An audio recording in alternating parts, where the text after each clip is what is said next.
itself is a spectacle absurdity. The same regime whose supreme leader calls for the extermination of Israel and the United States, whose operatives have plotted assassinations of elected leaders, now send its ambassador to cry victim before the Security Council. This week alone, the ambassador of Iran submitted 5 letters within a week, 5 letters, not to condemn terrorism, not to announce it is dismantling its nuclear program, but to seek sympathy for a regime that funds, arms, and orchestrates terror across the globe. Iran is not under attack. Iran is being stopped. On Wednesday evening, it launched a ballistic missile directly at Soroka Hospital in Beersheba, in the southern part of Israel. This is the largest hospital in the region. Soroka Hospital serves more than 1 million civilians of all backgrounds. This was a war crime, deliberate, indiscriminate, and barbaric. Israel's actions have been precise and compliant with international law. Our targets are military. Our objective is clear: to dismantle the Iranian regime's genocidal capabilities before it is too late. Let there be no misunderstanding. That is not just Israel's fight. This fight is for everyone across the world. Iranian missiles can already reach parts of Europe, and soon they could reach the eastern shores of the US. Iran's terror network extends to every continent, from criminal networks in South America to undercover agents in many European capitals to extremists in the Middle East and Africa. Today, when I walk into the Security Council, I don't expect gratitude from the Security Council, but I will not apologize for protecting our people and for confronting evil when others will not. Thank you. Ambassador, with China Central Television, we know that there are diplomatic efforts ongoing in Geneva. What is Israel's position on these diplomatic talks that might get fruits, maybe reach a deal on Iranian nuclear issue? Well, we have seen diplomatic talks for the last few decades, and look at the results. So, if there will be a genuine efforts to dismantle the capabilities of Iran, then that's something we can consider. But it is going to be like another session and debates. That's not going to work. But the last few decades, the Prime Minister Netanyahu always said there would be only months, weeks, days away from Iranian getting nuclear weapons, which is not true. No, so I beg to differ with you. You're going to listen to the IEA later on today. Once we found out about their intentions and that they are building the capabilities, we decided to act. We decided not to wait for them to be the first one to launch atomic bomb into Israel. Please. Mr. Ambassador, Mariam Ramadi with Iran International. The IAEA and especially Mr. Grossi before said they don't have any evidence that the Islamic Republic of Iran is acquiring a nuclear weapon. What kind of evidence does Israel have that Iran is going after a nuclear weapon or nuclear bomb? And did you share those evidence with the IAEA? And also, my second question, in Iran, people don't have access to internet, complete blackout. They don't get Israeli evacuation notice. And before you gave, the Israeli government and the army gave notice to the people of Iran, but there wasn't enough time for people to evacuate. How do you make sure that people are not in the places that Israel is targeting so you can make sure that civilians don't get killed? So first, regarding your first question, the IEA itself said that Iran enriched uranium to a level that they can produce multiple bombs, not one bomb. And it's not for civilian usage. It's for the military program. We know about the ballistic missiles. We see their capabilities. They are launching them every night into Israel. And we also found out about the triggering mechanism and about the intention to put everything together. So when you take the enriched uranium, the ballistic missiles, the triggering mechanism, and you understand that now they are at a point that they wanted to put everything together, that was the point we decided not to wait anymore.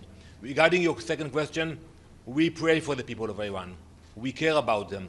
That's why we send those notifications, and we will do our best to minimize civilian casualties. And if they don't have access to our warnings, I would advise them not to stay near military facilities. They know exactly where the IRGC compounds are. They know exactly where the nuclear reactors are. So my advice to them, and we do care for them, is to not to be next to those facilities. Ambassador, Yes, sir. Chris Reyes with the Canadian Broadcasting. Are you in support of the United States negotiating with Iran? If not, what is your message to the U.S.? And if you are in support of those negotiations, what would you like to see come out of that deal? So as I said earlier, we look at results. And if there will be results that will bring us the security that we need, which means they don't have the capabilities. And the Iranians are the masters of deceptions. They lied for so many years, so we cannot just play the game with them anymore. If it will be like, you know, what happened in Libya, when you had real inspectors who came into Libya, took out everything out, that's a mechanism that can be discussed. But if it's going to be just another round of talks, that's something which we cannot accept. Ambassador, can I follow up? Well, last question, please, yeah. You mentioned, but the director last night said the following: we do not have any indication that there is a systematic program in Iran to produce a nuclear weapon. We know the U.S. estimate back in March saying there is no such thing, stopped in 2003.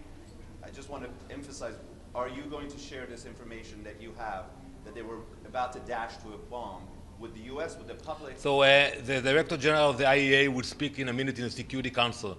I would advise you to ask him that the amount of uranium that was enriched already in Iran, if it serves civilian usage or a military program. Let him answer that question. We have the information, we have the intelligence that Iran built a military program, not a civilian one, which was not supervised by the IEA. Thank you very much. Thank you.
9,939th meeting of the Security Council is called to order. The provisional agenda for this meeting is threats to international peace and security. The agenda is adopted.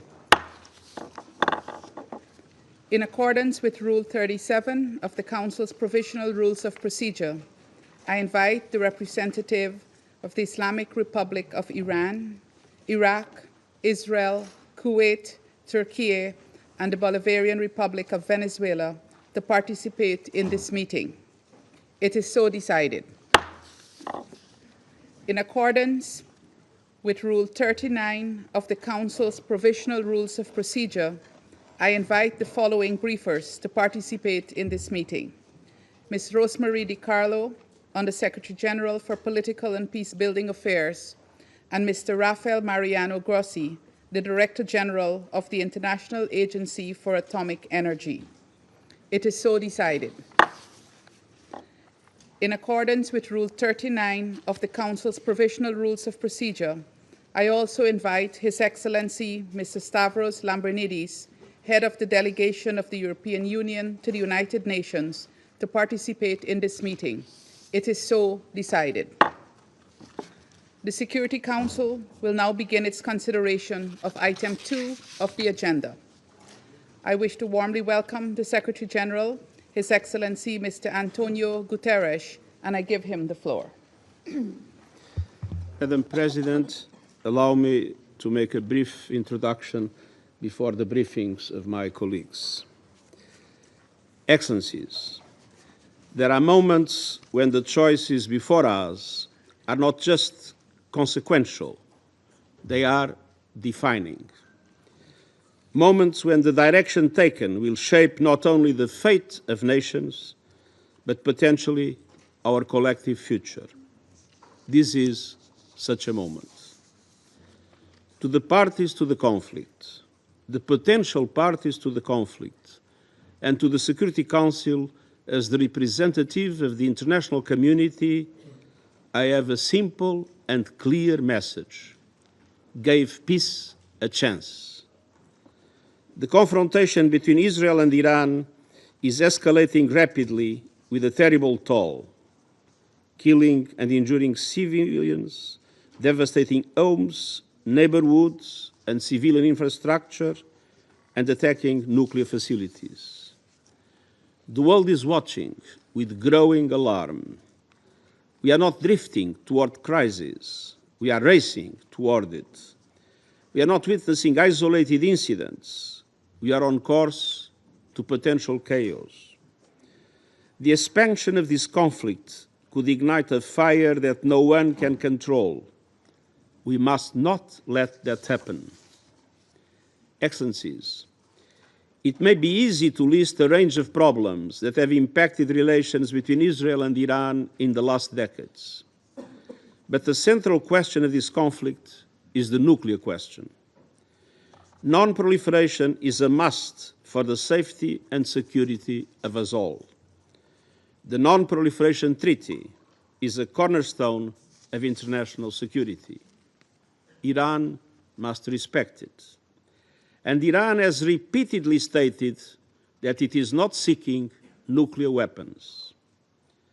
But let's recognize there is a trust gap.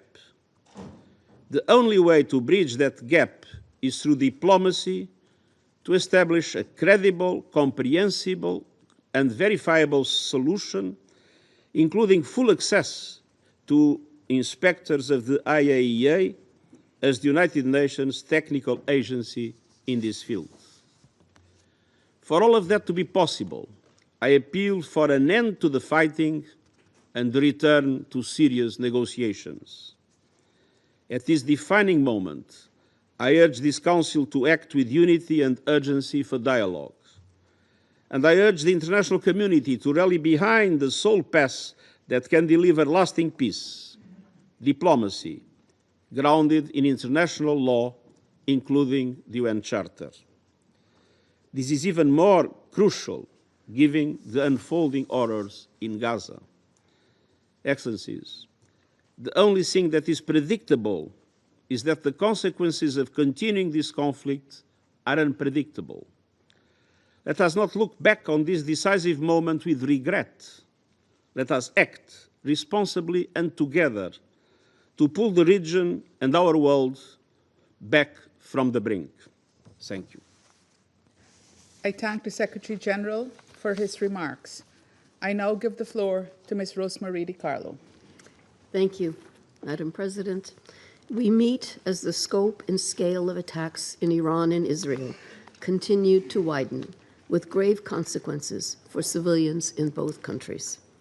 In Iran, Israel claims to have targeted over 100 military sites and nuclear facilities, including the Kermanshah missile base, the Natanz and Isfahan nuclear facilities, and the Kondab, former Iraq, heavy water reactor. At the same time, government buildings, homes, and residential neighborhoods, factories, hospitals, airports, and refineries have been stuck in and around Tehran, Isfahan, Tabriz, Avaz, and among many other cities. The bombing on 17 June of Iran's state-run television channel during a live broadcast marked a chilling moment.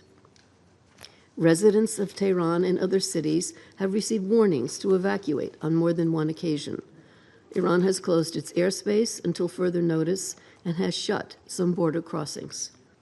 In Israel, residential neighborhoods and essential infrastructure have been hit throughout the country, notably in Tel Aviv, Haifa, Bat Yam, Dimona, Petah Tikva, and Eilat. Several civilian sites have been directly impacted by Iran's airstrikes, including the Weizmann Research Institute in Rehovot, the Bazan Petrochemical Complex in Haifa, and yesterday, the Soroka Medical Center in Beersheba. A state of national emergency remains in place, with severe restrictions on air travel. Several areas in the occupied West Bank have also been impacted, and checkpoints and road closures are impacting movement, especially for Palestinians. Throughout the region, airspace remains severely constrained by these exchanges, not only within Iran and Israel, but also throughout Syria, Jordan, Lebanon, Iraq, and beyond. The intensifying cycle of attacks and counterattacks has resulted in hundreds of civilian casualties, including fatalities in both Iran and Israel. According to Iran's Ministry of Health, as of 19 June, 224 people had been killed and more than 2,500 others injured in Israeli strikes across Iran. The health ministry added that 90% of the victims were civilians. Other estimates, based on local non-governmental organizations and human rights groups, suggest the death toll is at least double the official figure. In addition, there have been over 20 high-ranking Iranian military leaders killed, notably the commander and chief of staff of the Iranian Armed Forces, the IRGC commander-in-chief, and IRGC intelligence chief, as well as several nuclear scientists. We've also received reports of significant displacement out of Tehran, a city of over 12 million residents, resulting in massive traffic jams. Fuel shortages are leading to long queues at patrol stations, sometimes for over 5 hours, further hampering movement. And still, many remain trapped in their homes in Tehran with nowhere to flee. In the absence of bomb shelters on air raid sirens in the city and widespread internet blackouts, further strikes are bound to harm more civilians. In Israel, the Office of the Prime Minister stated that, as of 19 June, Iran's strikes have killed 24 people and injured 915 others, the vast majority civilians. The strikes have also damaged homes, leading to the displacement of Israelis. Madam President, we are teetering on the edge of a full-blown conflict and a humanitarian crisis. International humanitarian law must be respected, including the principles of distinction, proportionality, and precaution in attack. Attacks directed against civilians and civilian objects, and indiscriminate attacks are strictly prohibited. Medical personnel and medical facilities, including hospitals, must be respected and protected. We are witnessing in real time the impact of the conflict regionally, with missile launches by the Houthis in Yemen toward Israel and heightened tensions involving armed groups in Iraq. With each passing day of fighting, the danger, particularly for civilians, grows. Interceptions and explosives falling short have been reported over Lebanon, Jordan, Iraq, and Syria, sending debris into populated areas, sowing fear and uncertainty. Any further expansion of the conflict could have enormous consequences for the region and for international peace and security at large. The fallout of the conflict is also economic. We cannot discount the global impact of a potential disruption of trade through the Strait of Hormuz, described by the World Bank as the world's most critical oil passageway. Trade through this vital route has already fallen by 15% amid heightened tensions starting in late 2023. Madam President, International Atomic Energy Agency Director General Grossi will address this council shortly. Allow me at this juncture to express our appreciation to the IAEA and its staff still on the ground in Iran. We also convey our deepest gratitude to our colleagues who have continued to stay and deliver. At the center of the ongoing conflict are concerns about Iran's nuclear program. As the Secretary General has stated, the best way to address these concerns is through dialogue leading to a negotiated solution. But the window to prevent a catastrophic escalation and achieve a peaceful resolution has not yet closed, as demonstrated by positive recent openings for diplomacy. We welcome in this regard the talks between the foreign ministers of France, Germany, the United Kingdom, and Iran in Geneva today. We strongly encourage such efforts. We must pursue every possible opportunity to de-escalate, to cease the hostilities, to settle disputes by peaceful means. The charter that binds all of us mandates it. The imperative for diplomacy has seldom been greater. Thank you, Madam President. I thank Ms. DiCarlo for her briefing, and I now give the floor to Mr. Rafael Mariano Grossi.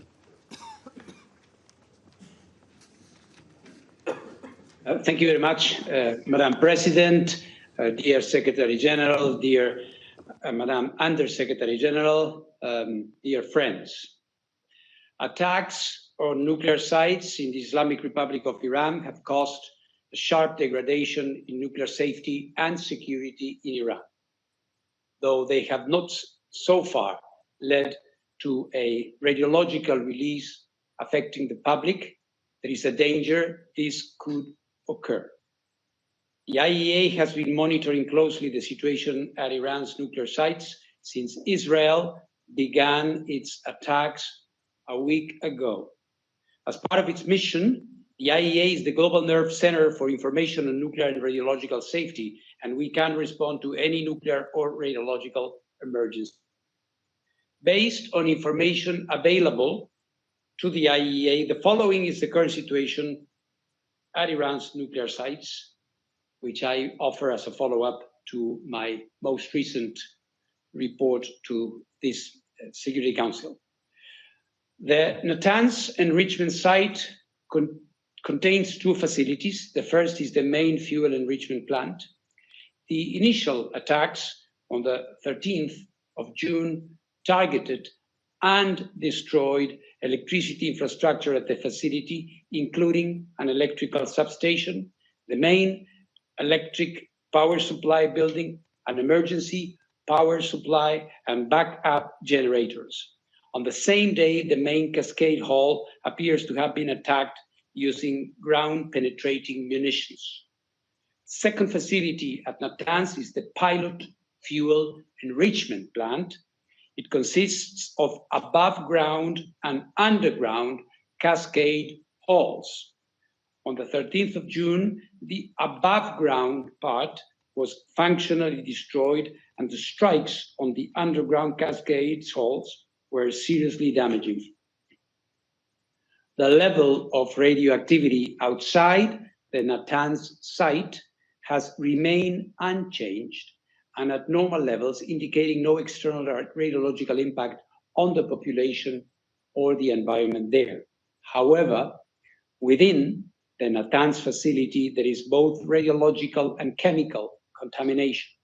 It is possible that uranium isotopes contained in uranium hexafluoride, uranyl fluoride, and hydrogen fluoride are dispersed inside the facility. The radiation, primarily consisting of alpha particles, poses a significant danger if inhaled or digested. This risk can be effectively managed with appropriate protective measures, such as using respiratory devices. The main concern inside the facility is chemical toxicity. Fordow is Iran's main enrichment location for enriching uranium at 60%. The agency is not aware of any damage at Fordow at this time.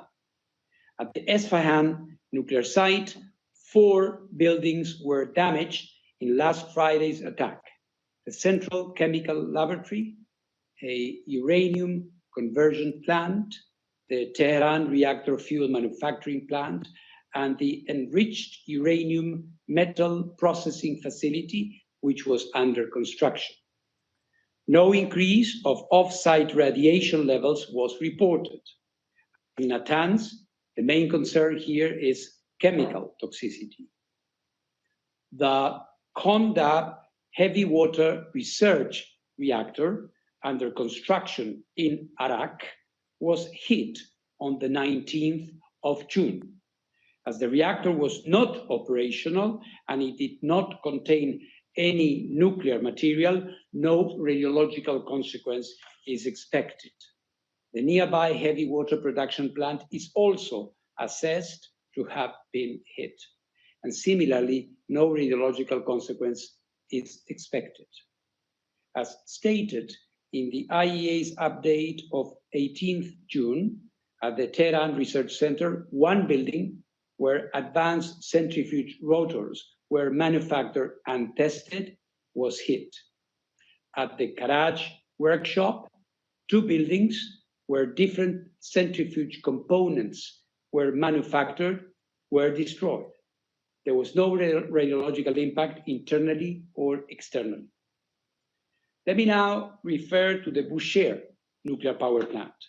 This is the nuclear site in Iran where the consequences of an attack could be most serious. It is an operating nuclear power plant, and as such, it hosts thousands of kilograms of nuclear material. Countries of the region have reached out directly to me over the past few hours to express their concerns, and I want to make it absolutely and completely clear.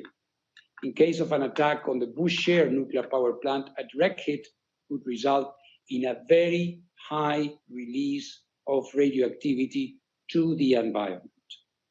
Similarly, a hit that disabled the only 2 lines supplying electrical power to the plant could cause its reactor's core to melt, which could result in a high release of radioactivity to the environment. In their worst case, both scenarios would necessitate protective actions, such as evacuations and sheltering of the population, or the need to take stable iodine with a reach extending to distances from a few to several hundred kilometers. Radiation monitoring would need to cover distances of several hundred kilometers, and food restrictions may need to be implemented. Any action against the Tehran nuclear research reactor could also have severe consequences, potentially for large areas of the city of Tehran and its inhabitants. In such a case, protective actions would need to be taken. I continue to provide public updates about the developments at all these sites and their possible health and environmental consequences. The agency is, as Madam Undersecretary had kindly reminded, is and will remain present in Iran, and inspections there will resume as required by Iran's safeguards obligations under its NPT safeguards agreement as soon as safety and security conditions allow. In this context, let me restate that the safety of our inspectors is of utmost importance. The host country has a responsibility in this regard, and we expect every effort to be made to ensure that their security and their communication lines with the IAEA headquarters will be maintained. As stated in my most recent report to the agency's Board of Governors, and based on inspections conducted at the relevant facilities since then, Iran's uranium stockpiles remain under safeguards in accordance with Iran's comprehensive safeguards agreement. You may recall that more than 400 kilograms of this stockpile is uranium enriched up to 60% of uranium-235. It is essential that the agency resumes inspections as soon as possible to provide credible assurances that none of it has been diverted. Importantly, any special measures by Iran to protect its nuclear material and equipment must be done in accordance with Iran's safeguards obligation and the agency. Therefore, it is of paramount importance that the agency's inspectors are allowed to verify that all relevant materials, especially those enriched to 60%, are accounted for. Beyond the potential radiological risks, attacks on such materials would make this effort, of course, more difficult. Madam President, the IAEA has consistently underlined, as stated in its General Conference resolutions, that armed attacks on nuclear facilities should never take place and could result in radioactive releases with grave consequences within and beyond the boundaries of the state which has been attacked. I therefore, again, call on maximum restraint.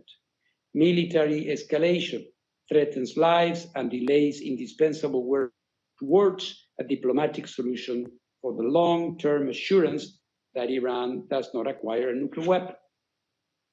Madam President, the presence, support, analysis, and inspections of technical experts are crucial to mitigating risks to nuclear safety and security. That is true during peacetime and even more so during military conflict. For the second time in 3 years, we are witnessing a dramatic conflict between two UN and IAEA member states in which nuclear installations are coming under fire and nuclear safety is being compromised. The IAEA, just as has been the case with the military conflict between the Russian Federation and Ukraine, will not stand idle during this conflict. As I stated in this chamber just a few days ago, I am ready to travel immediately and to engage with all relevant parties to help ensure the protection of nuclear facilities and the continued peaceful use of nuclear technology in accordance with the agency mandate, including by deploying agency nuclear safety and security experts, in addition to our safeguards inspectors in Iran, wherever necessary. For the IAEA to act, a constructive professional dialogue is needed. I urge the members of this council to support us in making it happen sooner rather than later. The IAEA must receive timely and regular technical information about affected nuclear facilities and their respective sites. I urge in this regard the Iranian regulatory authorities to continue a constructive dialogue with the IAEA Incident and Emergency Center, which has been operating 24/7 since the beginning of this conflict. Nuclear facilities and material must not be shrouded by the fog of war. Yesterday, there was an incorrect statement to the media by an Israeli military official that the Bushehr nuclear power plant had been attacked. Though the mistake was quickly identified and the statement retracted, the situation underscored the vital need for clear and accurate communication, and the agency's unique role in providing it in a technically accurate and politically impartial way is obvious. Let me conclude by assuring the international community of the IAEA's continued support at this very grave time. A diplomatic solution is within reach if the necessary political will is there. Elements for an agreement have been discussed. The IAEA can guarantee through a watertight inspection system that nuclear weapons will not be developed in Iran. They can form the basis of a long-standing agreement that brings peace and avoids a nuclear crisis in the Middle East. This opportunity should not be missed. The alternative would be a protracted conflict and a looming threat of nuclear proliferation that, while emanating from the Middle East, would effectively erode the NPT and the non-proliferation regime as a whole. Thank you very much. I thank Mr. Grossi for his briefing. I now give the floor to those council members who wish to make statements. I give the floor to the representative of China. Thank you, President. President, I thank you for convening this emergency open meeting. I thank Secretary General Guterres for his statement and support his call for an end to the fighting and the return to diplomatic negotiations. I thank Undersecretary General Di Carlo and Director General Grossi for their briefings. As the Israel-Iran military conflict enters its 8th day, it is distressing to note that it has resulted in a large number of civilian casualties and damage to facilities on both sides. If the conflict escalates further, not only will both sides suffer greater losses, but the regional countries will also be severely affected. Israel's actions violate international law and the norms of international relations, jeopardize sovereignty and security of Iran, and undermine regional peace and stability. China unequivocally condemns this. Chinese President Xi Jinping has put forward a 4-point proposal regarding the current situation. Chinese Foreign Minister Wang Yi has spoken separately with his counterparts of Iran, Israel, and the regional countries. At this critical juncture, the international community should further forge a consensus and make every effort to promote talks to ease tension. I will make 4 points. First, there must be an immediate ceasefire and an end to fighting. The use of force is not the right way to resolve international disputes. It will only exacerbate hatred and conflicts.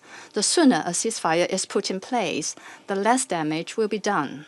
The situation in the region cannot be allowed to slide into an unknown abyss. The parties to the conflict, Israel in particular, should cease fire as soon as possible to prevent the situation from escalating and to avoid any spillover of the war.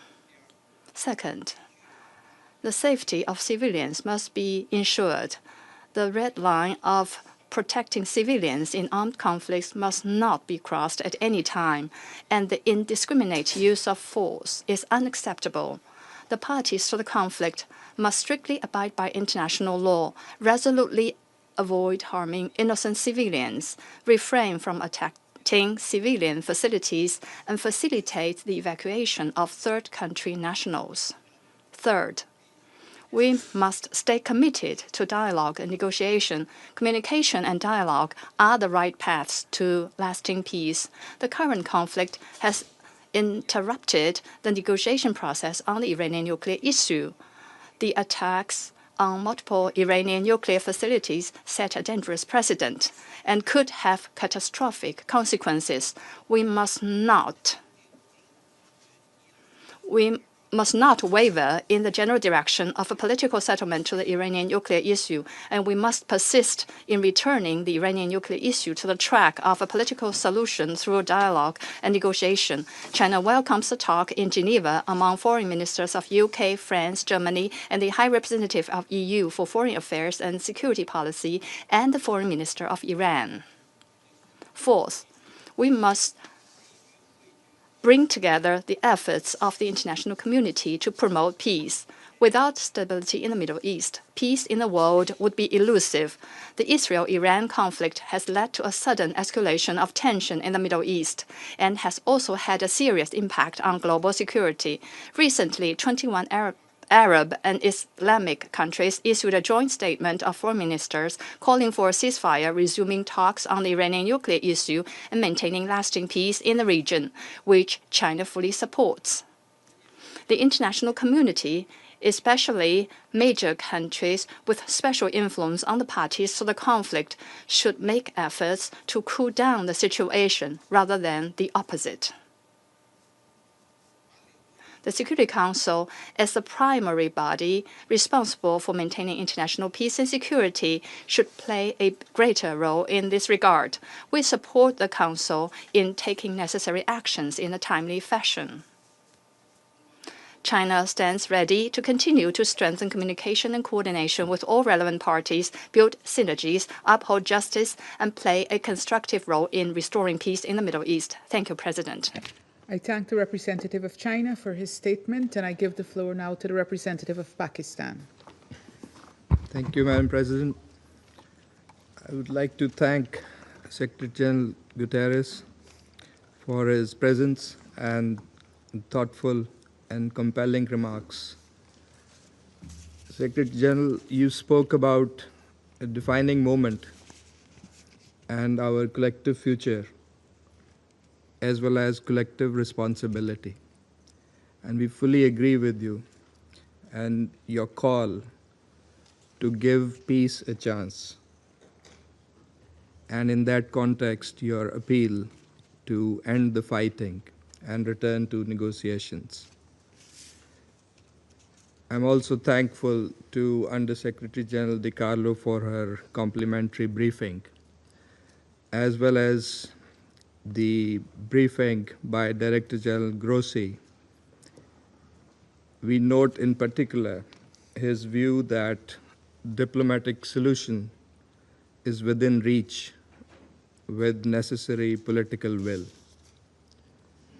Madam President, last Friday, the Council had an emergency session in the wake of Israel's military strikes, violating the sovereignty and territorial integrity of Iran in flagrant violation and contravention of the UN Charter and fundamental principles of international law. 1 week later, as a result of such irresponsible behavior, the situation has only exacerbated, with grave implications for regional and international peace and security. Pakistan strongly condemns the unjustified and illegitimate aggression by Israel. We stand in solidarity with the people of Iran. We unequivocally denounce the blatant attacks and military strikes carried out by Israel, which constitute a grave danger and a serious threat to the peace, security, and stability of the entire region and beyond, with serious implications. We offer our sincere condolences and sympathies to the brotherly people of Iran on the loss of life as a result of these unprovoked attacks.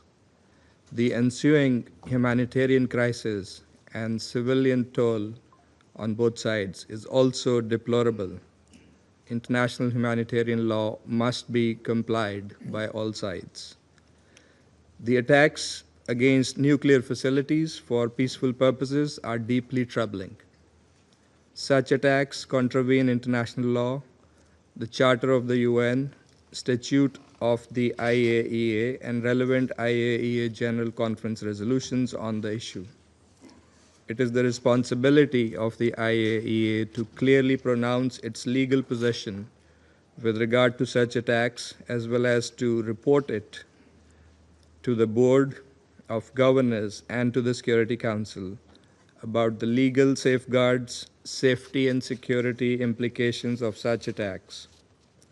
The agency should fulfill that responsibility.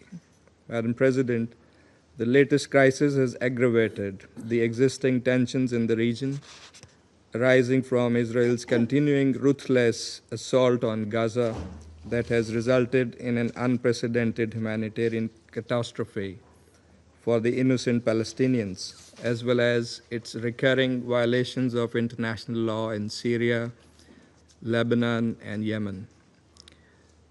The Security Council bears primary responsibility to immediately stop this wanton aggression and hold the aggressor accountable for its actions. The Security Council must fulfill its duty and affirm the following. First, categorical rejection and condemnation of Israel's attacks on the Islamic Republic of Iran since 13th of June and all actions that contravene international law and the purposes and principles of the Charter of the United Nations. Second, play its due role to end the hostilities and promote de-escalation for achieving a comprehensive ceasefire before the situation spirals out of control and threatens the peace and stability of the entire region. Third, clear denunciation of the targeting of IAEA safeguarded nuclear facilities against the provisions of international law and the UN Charter, as reflected in the UN Security Council resolutions, IAEA resolutions, and international humanitarian law, including the Geneva Conventions. The Security Council must implement its own resolution 487. Fourth, call for dialogue and diplomacy to promote a peaceful and lasting resolution of the crisis. Diplomacy must be given a chance. Madam President, regrettably, Israeli unlawful strikes against Iran came at the time of intense diplomatic engagement on Iran's nuclear issue. These illegal actions must not be allowed to scuttle that dialogue. Parties must swiftly return to the path of negotiations, which is the only viable means to reach a sustainable agreement regarding the Iranian nuclear program. We note the willingness expressed by the United States to keep the door for negotiations open. We also take note of the dialogue between the E3 and Iran. We hope that the diplomatic efforts and engagements will bear fruit. We reaffirm our long-standing position that all issues concerning Iran's nuclear program must be resolved peacefully through dialogue and diplomacy in accordance with the rights, international obligations, and responsibilities of all the parties concerned. At the same time, verification activities by the IAEA as the competent international technical organization mandated to implement respective safeguards obligations should continue unimpeded. The IAEA must continue its work in an impartial and apolitical manner to provide objective reporting and credible information regarding the issues under its purview. Madam President, this is a critical moment. The Security Council must fulfill its responsibility and facilitate peaceful resolution of disputes. Military means and coercion cannot bring about a lasting settlement. Dialogue and diplomacy, in full adherence to the principles of international law and the UN Charter, remain the only viable path to resolving this crisis. This Council must therefore unite in support of the Secretary General's call for end to fighting and return to negotiations and dialogue. I thank you. I thank the representative of Pakistan for his statement, and I give the floor to the representative of the Russian Federation. Madam President, we are grateful to the Guianan presidency for the prompt response to the request from Russia, China, Pakistan, and Algeria to convene this meeting. We thank the UN Secretary General for his opening remarks, as well as the Undersecretary General for Political and Peacebuilding Affairs and the Director of the IAEA for their briefings. Madam President, exactly a week has elapsed since the start of the escalation of the Iran-Israeli conflict, which the Security Council discussed on the 13th of June. In this time, the world has been flooded with images depicting the night skies over Tel Aviv and Tehran and other cities lit up with explosions of tens and hundreds of rockets. The apocalyptic predictions have become a reality. People in both countries have been forced to take shelter in hideouts with each passing day. The list of civilian casualties on both sides lengthens. As a result of the closure of the airspace in the region, many third country civilians have become entrapped and they are striving to find a way home. The Iranian peaceful civilian nuclear facilities continue to be targeted, and this is liable to plunge us into a hitherto unseen nuclear catastrophe. The UN Security Council, the principal body for the maintenance of international peace and security, cannot shirk its responsibility and must provide an objective assessment of the situation and to devise an appropriate solution or decision. We cannot deny the obvious facts. It is indeed Israel which attacked Iran on the eve of the latest planned round of indirect talks between Washington and Tehran. Thereby, West Jerusalem not only demonstrated blatant disregard for the efforts that have been undertaken to seek a diplomatic solution to issues around the Iranian nuclear program, but also demonstrated contempt for its key ally, the United States, which up until recently had been declaring an intent to reach a compromise solution on this matter. It is worth recalling that the Iranian nuclear program is not a scroll secured by 7 seals, indiscernible to the international community.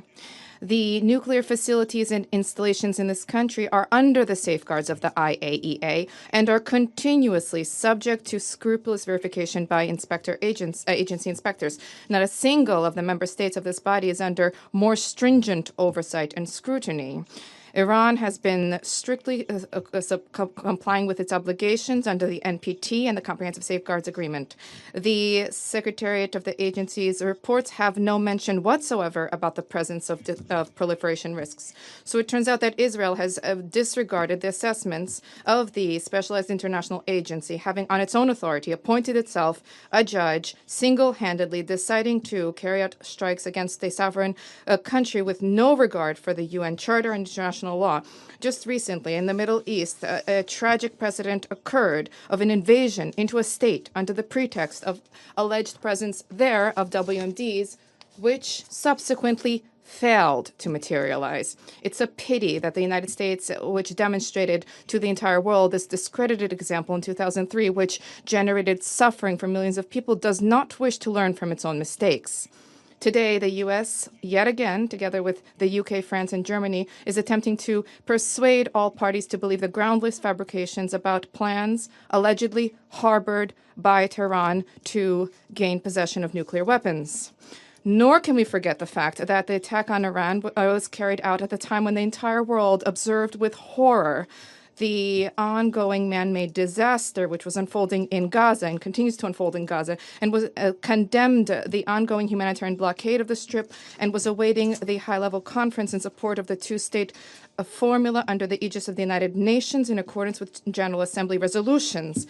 Instead of reverting back to the sole possible negotiated peaceful settlement in Palestine, Israeli military political leadership raised the stakes and expanded the geography of the conflict in the region. Perhaps the Western Jerusalem's calculations also are to have the new military misadventure detract the international community's attention away from the crimes perpetrated by Tzahal in Gaza and the West Bank. We have seen highly perilous attempts to drag third countries into this confrontation, and this, as was rightly noted by the Secretary General, would have colossal consequences, not just for the stakeholders and the parties engaged, but for the entire region, international peace and security as a whole. We concur with Mr. Guterres' position about the need to avoid internationalization of the conflict. Madam President, the present escalation around Iran did not start yesterday. Having attacked the country, Israel first received a direct pass from a host of Western states. The rhetoric uttered by British, French, and German diplomats in the lofty chambers of the UN Security Council and the IAEA Board of Governors are equally dangerous, just as dangerous as the deadliest weaponry. The blatant blackmail of the leadership of the agency in order to compel it to draft a vague so-called comprehensive assessment on the Iranian nuclear program, pushing through biased anti-Iranian resolutions at the IAEA Board of Governors. All of this made those countries effectively complicit in the Israeli aggression. Let's recall that this specific IAEA report was one of the justifications used by Israeli leadership for the attack on Iraq. What is telling in this connection is a cynical statement from the German Chancellor, Mr. Merz, about, and I quote, Israel doing the dirty work for us. End of quote. The fact that the launch buttons are being pressed by West Jerusalem does not absolve Washington, London, Paris, and Berlin from responsibility for what is taking place. Russia views the ongoing intense Israeli attacks targeting civilian objects in Iran as completely unacceptable and unlawful under international law. As a result of these reckless actions, unacceptable threats are being posed to international peace and security. Nuclear facilities cannot be targeted by strikes. We demand that West Jerusalem immediately cease attacks and raids on Iran, first and foremost the nuclear facilities which are under the protection of the IAEA. We expect that the agency leadership will draft in short order a detailed written report and response to the reports for consideration of the IAEA Board of Governors and the Security Council with a frank assessment of the damage sustained by Iran's nuclear and energy facilities, as well as the safeguards application in that country, including in the context of the presence of inspectors there, inspectors whose lives were under imminent threat. We take note of the clear Iranian statements about its steadfast commitment to obligations under the NPT and the willingness to resume contact with Washington to forge possible solutions that dispel all baseless suspicions and biases vis-à-vis Tehran's nuclear program under the condition that Israeli attacks cease. We support this position. We share the Secretary General's call for an immediate de-escalation resulting in a ceasefire. We firmly believe that a resolution can be provided for in a sustainable way only through diplomacy and negotiations. The goals of nuclear nonproliferation, whose cornerstone is the NPT, cannot and must not be attained through aggression at the cost of innocent lives. We believe that solutions whereby Iran's right to peaceful nuclear activity and Israel's unconditional safety and security will simultaneously be upheld are feasible and attainable. We have conveyed these options to our U.S. and Israeli colleagues as well as Iranian partners. We stand ready to provide them with the necessary assistance in seeking solutions that are acceptable to all. For now, we still have an opportunity to avoid another devastating war that would have unpredictable repercussions for the entire region and world. We stand ready to seek relevant solutions and decisions at the UN Security Council to engage constructively with all parties who genuinely advocate diplomacy and dialogue. Thank you. I thank the representative of the Russian Federation for his statement, and I give the floor to the representative of Algeria. Thank you, Madam President. First, I wish to express our appreciation to you for convening this urgent meeting, the second within a week, which underscores the seriousness of the situation before us. I thank the Secretary General for his remark and his personal engagement toward peace and stability in the region. And we echo your call for dialogue and for ending the fighting. I also thank USG DiCarlo and Director General Grossi for their briefings. Madam President, Israel's attack against Iran is an unprovoked and unjustified act. It constitutes a flagrant violation of the Charter of the United Nations. This is an attack on nuclear facilities under IAEA safeguard. If these safeguards, if these guarantees, and even the presence on the ground of international inspectors cannot guarantee the protection of such installations, then the credibility of the entire nuclear non-proliferation regime is called into question.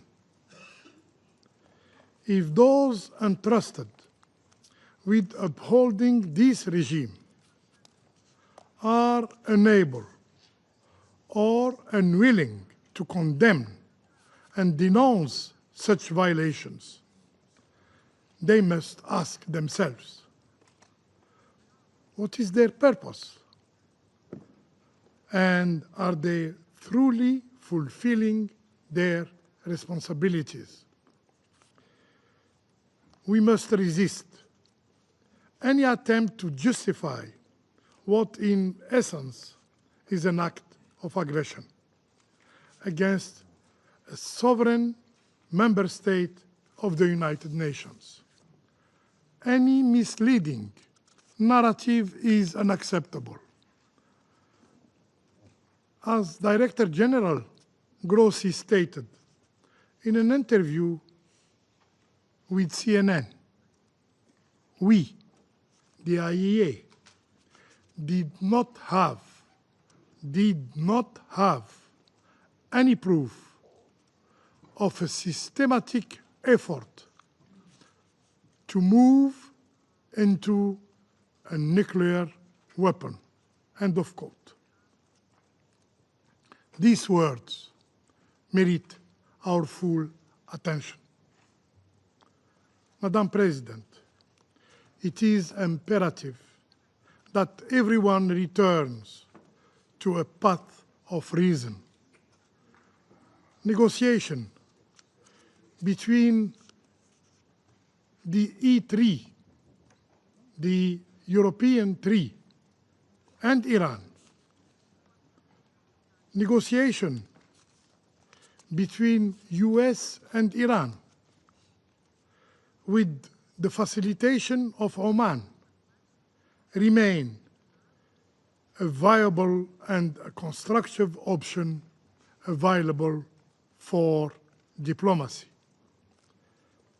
Algeria has always believed in the power of dialogue, and we echo the call of the Secretary General in this regard.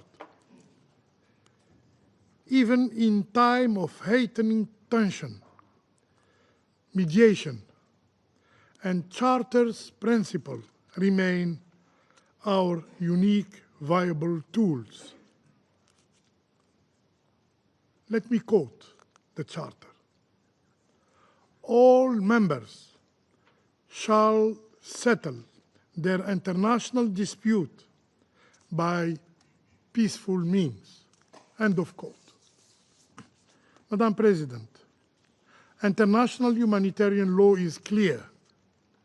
Nuclear power plant enjoy specific protection and shall not be made the object of attack. Attacks against such facilities are prohibited. If there remains a risk of radioactive material spreading from the impacted facilities, the potential danger extends well beyond borders, endangering civilian populations across the region. For my country, Algeria, there can be no double standard, no double standards when it comes to respecting international humanitarian law. Civilian and civilian infrastructure must be protected everywhere and under all circumstances. We have consistently warned against violation of international humanitarian law, notably in Gaza, where tragically violating IHL became the norm. Today, the same patterns of conduct are being repeated and repeated again. When we reiterate in the strongest term our condemnation of all violation of international humanitarian law, the protection of civilians is not optional. It is an obligation. Upholding international humanitarian law is a matter of preserving our shared humanity. However, those responsible for the collapse of the health system in Gaza, for the killing of 1,580 health workers, for the killing of over 18,000 children and more than 10,000 women, for the killing of 225 journalists, and for the killing of 467 humanitarian workers, cannot credibly claim to be upholding international humanitarian law. Madam President, no measures can substitute for the responsibility that rests with this Council. In 1981, following the Israeli attack on Iraq's Oziraq, remember, this very Council unanimously adopted Resolution 487. It's true, this resolution was never really implemented.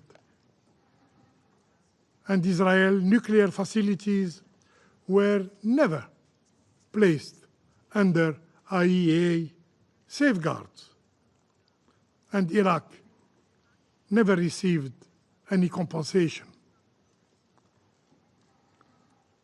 And the Council, this very Council, was never properly informed of follow-up measures. This is to show that the legacy of impunity, the legacy of immunity, has dangerous consequences. What we are witnessing today is not simply an isolated act of aggression. It is a profound challenge to the very foundations of the international legal order. The Security Council must fulfill its mandate. Acts that threaten international peace and security demand an adequate response. Inaction should not and cannot be an option. I thank you. I thank the representative of Algeria for his statement, and I give the floor now to the representative of the Republic of Korea. Thank you, Madam President. At the outset, let me express my gratitude to Guyana for swiftly convening today's meeting at this critical juncture. I thank the Secretary General for his important statement and compelling message. I also appreciate USGT Carlo and IAEA Director General Grossi for their informative briefings. I reiterate our deepest concern over this dangerous escalation of conflict in the Middle East. Despite the unanimous calls for maximum restraint during last Friday's Council meeting, we regret that Israel and Iran have continued to exchange attacks, putting the safety and security of their own people at grave risk. The government of the Republic of Korea condemns all actions that further aggravate the worsening situation. Over the past week, both Iran and Israel have carried out repeated and large-scale missile and drone strikes against each other's military assets and critical infrastructure, resulting in widespread destruction and a growing number of casualties, including many civilians. Should this vicious cycle of mutual retaliation persist, not only the peoples of Iran and Israel, but also millions of in neighboring states and beyond could face intensifying threats to their safety and livelihoods. The region's instability is also generating negative impacts on maritime security, as well as on global energy markets and supply chains, risking the economic security of the whole world. Madam President, in recent days, we have repeatedly heard the positions of both sides. What is important, however, is that all member states should respect the international law and the UN Charter, uphold the global non-proliferation regime, and work towards the promotion of international peace and stability. This is precisely the core mandate of the Security Council and the very reason we have reconvened here today. As repeatedly voiced in this chamber, the protection of civilians in armed conflicts is not optional. This is a legal obligation and a moral imperative we cannot afford to neglect. The indiscriminate use of explosive weapons in populated areas and on civilian facilities, including hospitals, must cease immediately. In addition, we reiterate concerns that attacks on nuclear facilities can have serious implications for nuclear safety, security, and safeguards. In this regard, we commend the IAEA's prompt establishment of a task force and continued reporting on the management of affected facilities. Appropriate assessments by the IAEA of potential risks, such as radioactive releases from further possible attacks on nuclear facilities, would be highly welcomed. Madam President, as a country that has long faced mounting nuclear and missile threats from its neighbor, the Republic of Korea does not view this situation as a distant issue confined to the Middle East. The international community remains unconvinced of the exclusively peaceful nature of Iran's nuclear program, and this issue should be clearly addressed. We must take the grave consequences of potential nuclear proliferation seriously. At the same time, we should recognize that military measures cannot be the ultimate solution to addressing proliferation concerns or securing long-term peace and security anywhere in the world. How Iran's nuclear issue is resolved carries significant implications for us all. We take note that the key parties have publicly maintained that they remain open to diplomacy. We sincerely hope that the talks among the foreign ministers of the United Kingdom, France, Germany, and Iran in Geneva today will achieve a timely outcome to navigate through this precarious situation and open another window for diplomacy. The Republic of Korea implores all parties to exercise both wisdom and determination to urgently resolve these immensely tough challenges. Thank you. I thank the representative of the Republic of Korea for his statement, and I give the floor to the representative of the United States. Thank you, Madam President. And thank you, Secretary General, for your introductory remarks, and Undersecretary General Rosemary DiCarlo and Director General Rafael Grossi for your briefings. DG Grossi, we commend the IAEA team for their professionalism in implementing the agency's critical responsibilities, especially during this complex and evolving situation. Colleagues, we meet at a decisive moment in the Middle East, convening amid an intensifying conflict between Israel and Iran. It is not too late for the government of Iran to do the right thing. President Trump has been clear in recent days that Iran's leadership must completely abandon its nuclear enrichment program and all aspirations of acquiring a nuclear weapon. The Iranian government has long posed a constant menace to the peace and security of its neighbors and the entire world, which this council is charged to maintain. The Iranian government has repeatedly called for Israel's destruction and for, and I quote, death to America. They have launched direct and proxy attacks on Israeli civilians, including most recently on southern Israel's largest hospital, and just recently, in the last couple hours, on Haifa. Israel's government has also spread chaos, terror, and suffering throughout the region. Iran's government has also spread chaos, terror, and suffering throughout the region. Let us not forget that the Iranian government was an enabling and ideological material force behind Hamas's deadly assault on Israel in October 2023. And it twice attacked Israel last year with hundreds of ballistic missiles. The Iranian government also encouraged its terrorist proxy, Hezbollah, to open a northern front from Lebanon and enabled Houthi rebels in Yemen to become a menace to global trade and freedom of navigation, and to launch long-range missiles endangering civilians in Israel. In January 2024, a drone attack from an Iran-backed terrorist group on a U.S. military facility in Jordan killed 3 American service members. Enough is enough. President, as the leaders from the Group of 7 stated earlier this week, Iran is the principal source of instability and terror in the Middle East.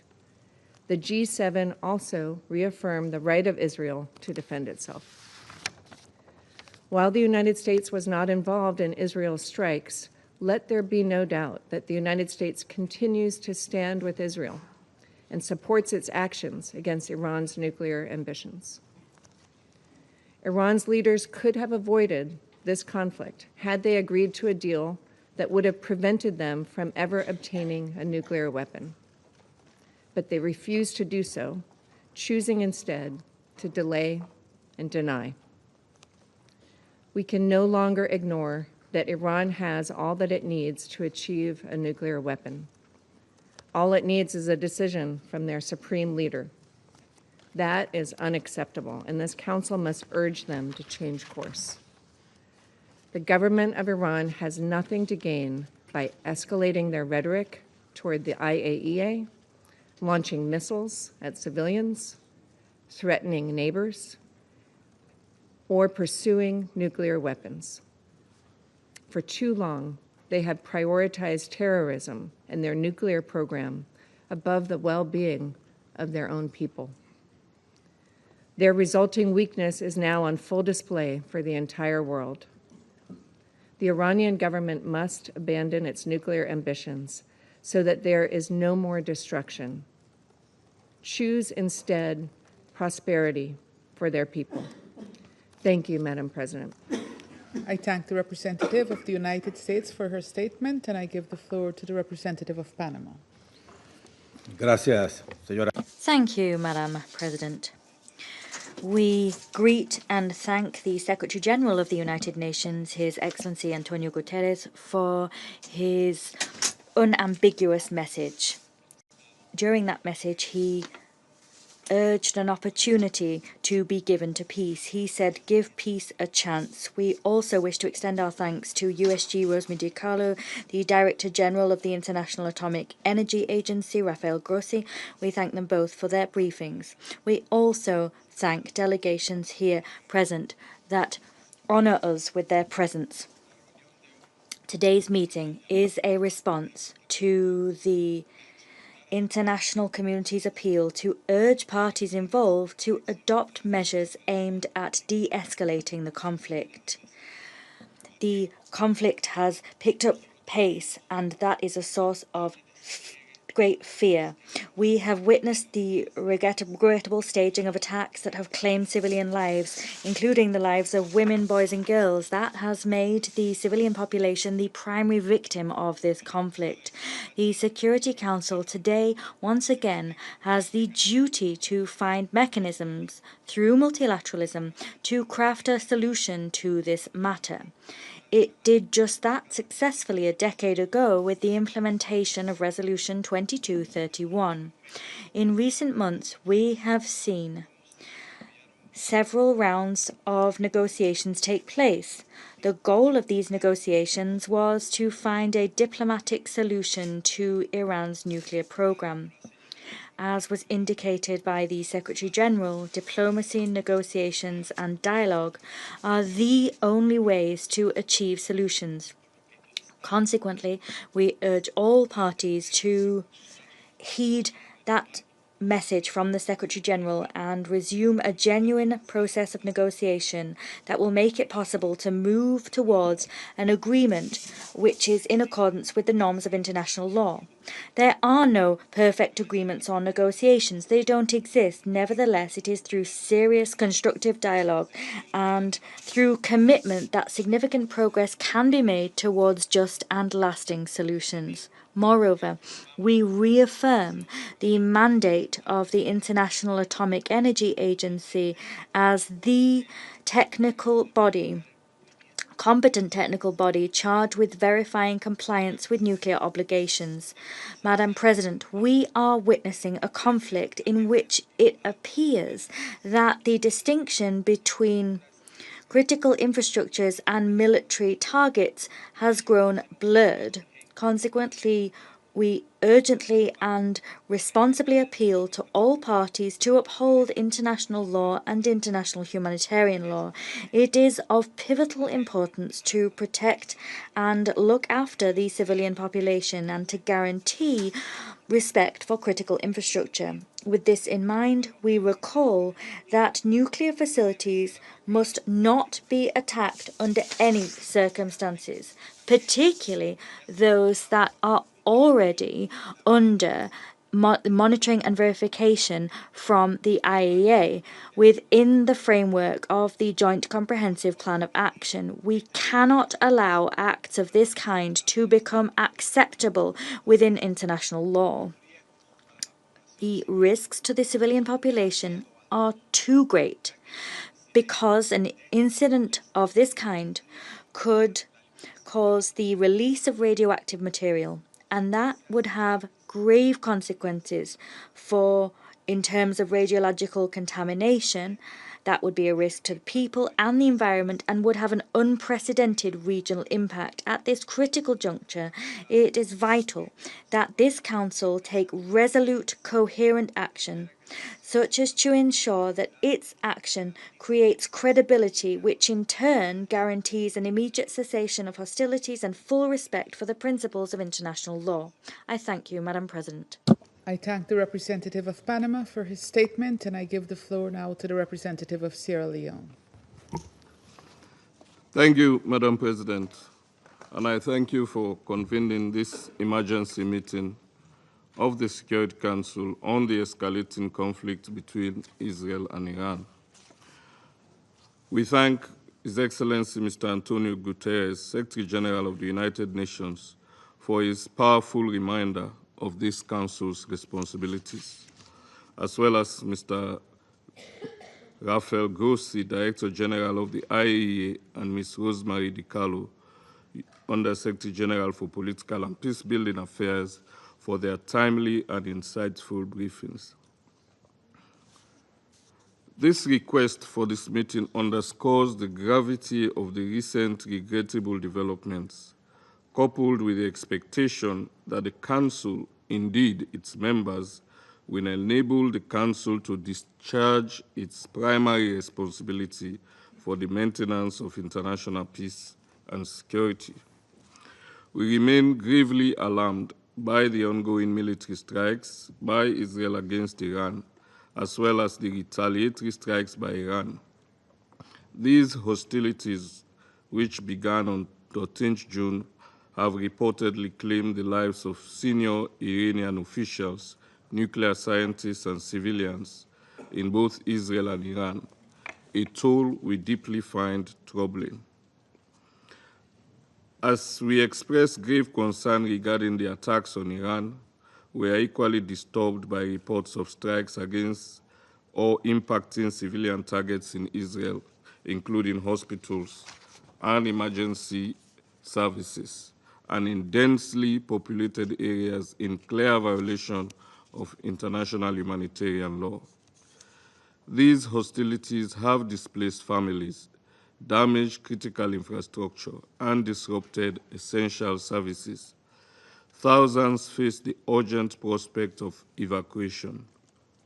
Sierra Leone recalls the obligations of all parties under international humanitarian law, particularly the Fourth Geneva Convention, to protect civilians, medical personnel, and civilian objects at all times. We call for safe corridors for those seeking refuge, unimpeded humanitarian access, and close coordination with relief agencies to ensure the delivery of life-saving assistance.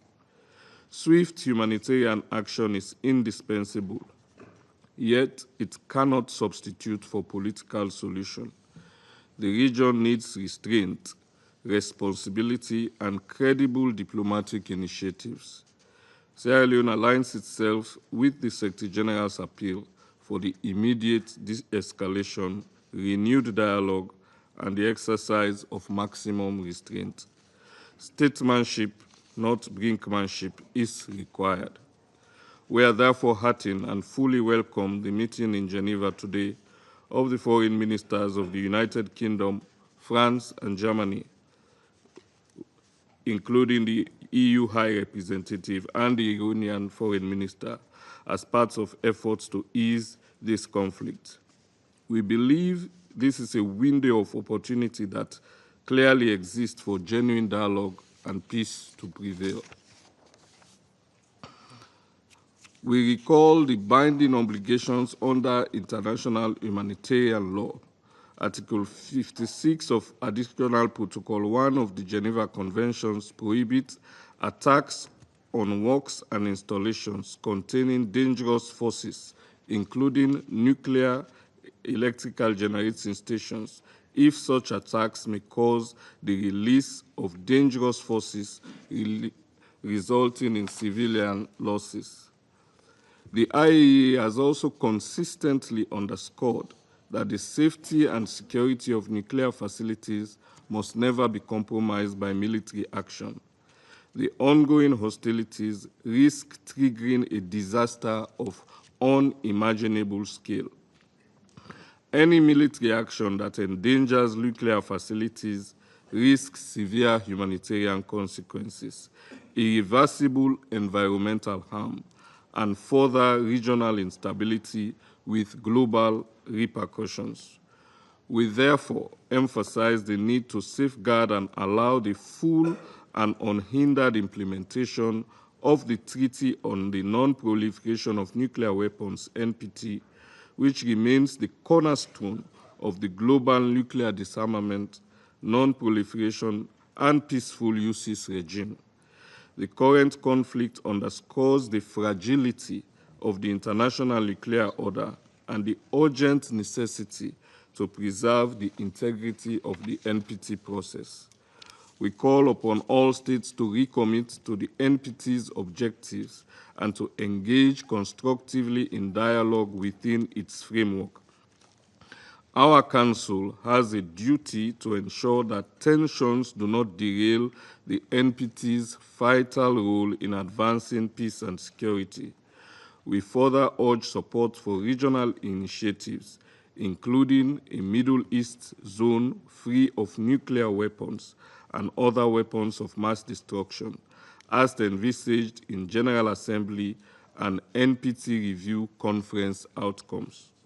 We endorse inclusive diplomatic tracks aimed at restoring structured negotiations on Iran's nuclear program, the JCPOA, and addressing broader regional security concerns, including maritime safety and missile proliferation. Previous agreements, though imperfect, show that sustained engagement grounded in international law and mutual respect remains the surest path toward durable peace. We also support the impartial technical work of the IAEA. Full cooperation by all states, including Iran, with its monitoring and verification mandate is essential to ensure transparency, build confidence, and prevent miscalculation. We commend Director General Grossi for sustaining engagement under challenging circumstances.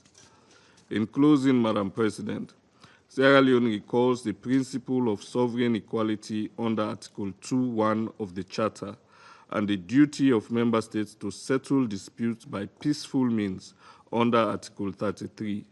We highlight Article 25, obliging states to accept and carry out Council's decisions, and Article 103, which establishes the supremacy of Charter obligations.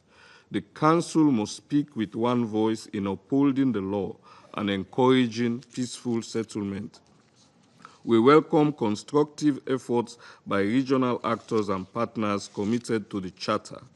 We encourage states with influence over the parties to use that influence and support non-military solutions, reinforce respect for international law. The human cost, environmental damage, and blow to economic stability from further escalation would be immense and long-lasting. Finally, Sierra Leone urges all parties to pause, de-escalate, and recommit to diplomacy. The eyes of the world are upon us, and history will measure us by the choices we make. Restraint, dialogue, and adherence to the Charter remain the guiding principles for a safer and more secure world. I thank you. I thank the representative of Sierra Leone for his statement, and I give the floor now to the representative of France. Merci, Madame. Thank you, Madam President. Madam President, we have listened with utmost attention to the Secretary General, who forcefully reminded us of the gravity of the current situation, and for this we thank him.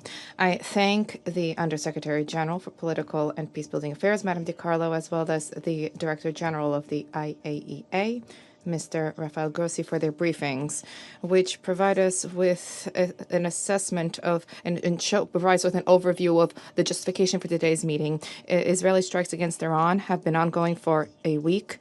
Civilian casualties are multiplying on both sides. Yesterday, one of the largest Israeli hospitals was struck by an Iranian missile. Israeli strikes have also targeted civilian infrastructure that is unrelated to the Iranian nuclear and ballistic program, and information that has been relayed by the Director General of the IAEA vis-a-vis the radiological situation of certain sites is on everybody's minds. There is a need to urgently end these military operations. They harbor grave threats to regional peace and security. France calls for restraint and de-escalation. Civilian lives need to be shielded, and there's a need to re-embark upon the path of diplomacy. Mr. Secretary General stressed that at the heart of this matter lies the nuclear matter. France's position is clear. Iran cannot and must not develop or gain a nuclear weapon. Iran's gaining access to this weapon would generate a threat, first and foremost, for the security of Israel and the entire region, which Iran has been destabilizing for years by delivering its support to armed and terrorist groups. A nuclear Iran would also pose a direct threat to France's and Europe's security interests. This threat is now highly tangible. Hostages of the French state are presently being held in Iran, and Iran has been delivering ballistic missiles and Iranian drones to Russia, and they are being used in its war of aggression against Ukraine. France takes this opportunity to reiterate our call for the immediate release of the 2 hostages who have been held in Iran over 3 years under unacceptable conditions. Iran gaining access to a nuclear weapon would represent an egregious violation of the Nuclear Non-Proliferation Treaty. This would result in a grave weakening of the international non-proliferation regime, of which the treaty is the cornerstone, and this would prompt other states to engage in an arms race in the region and beyond.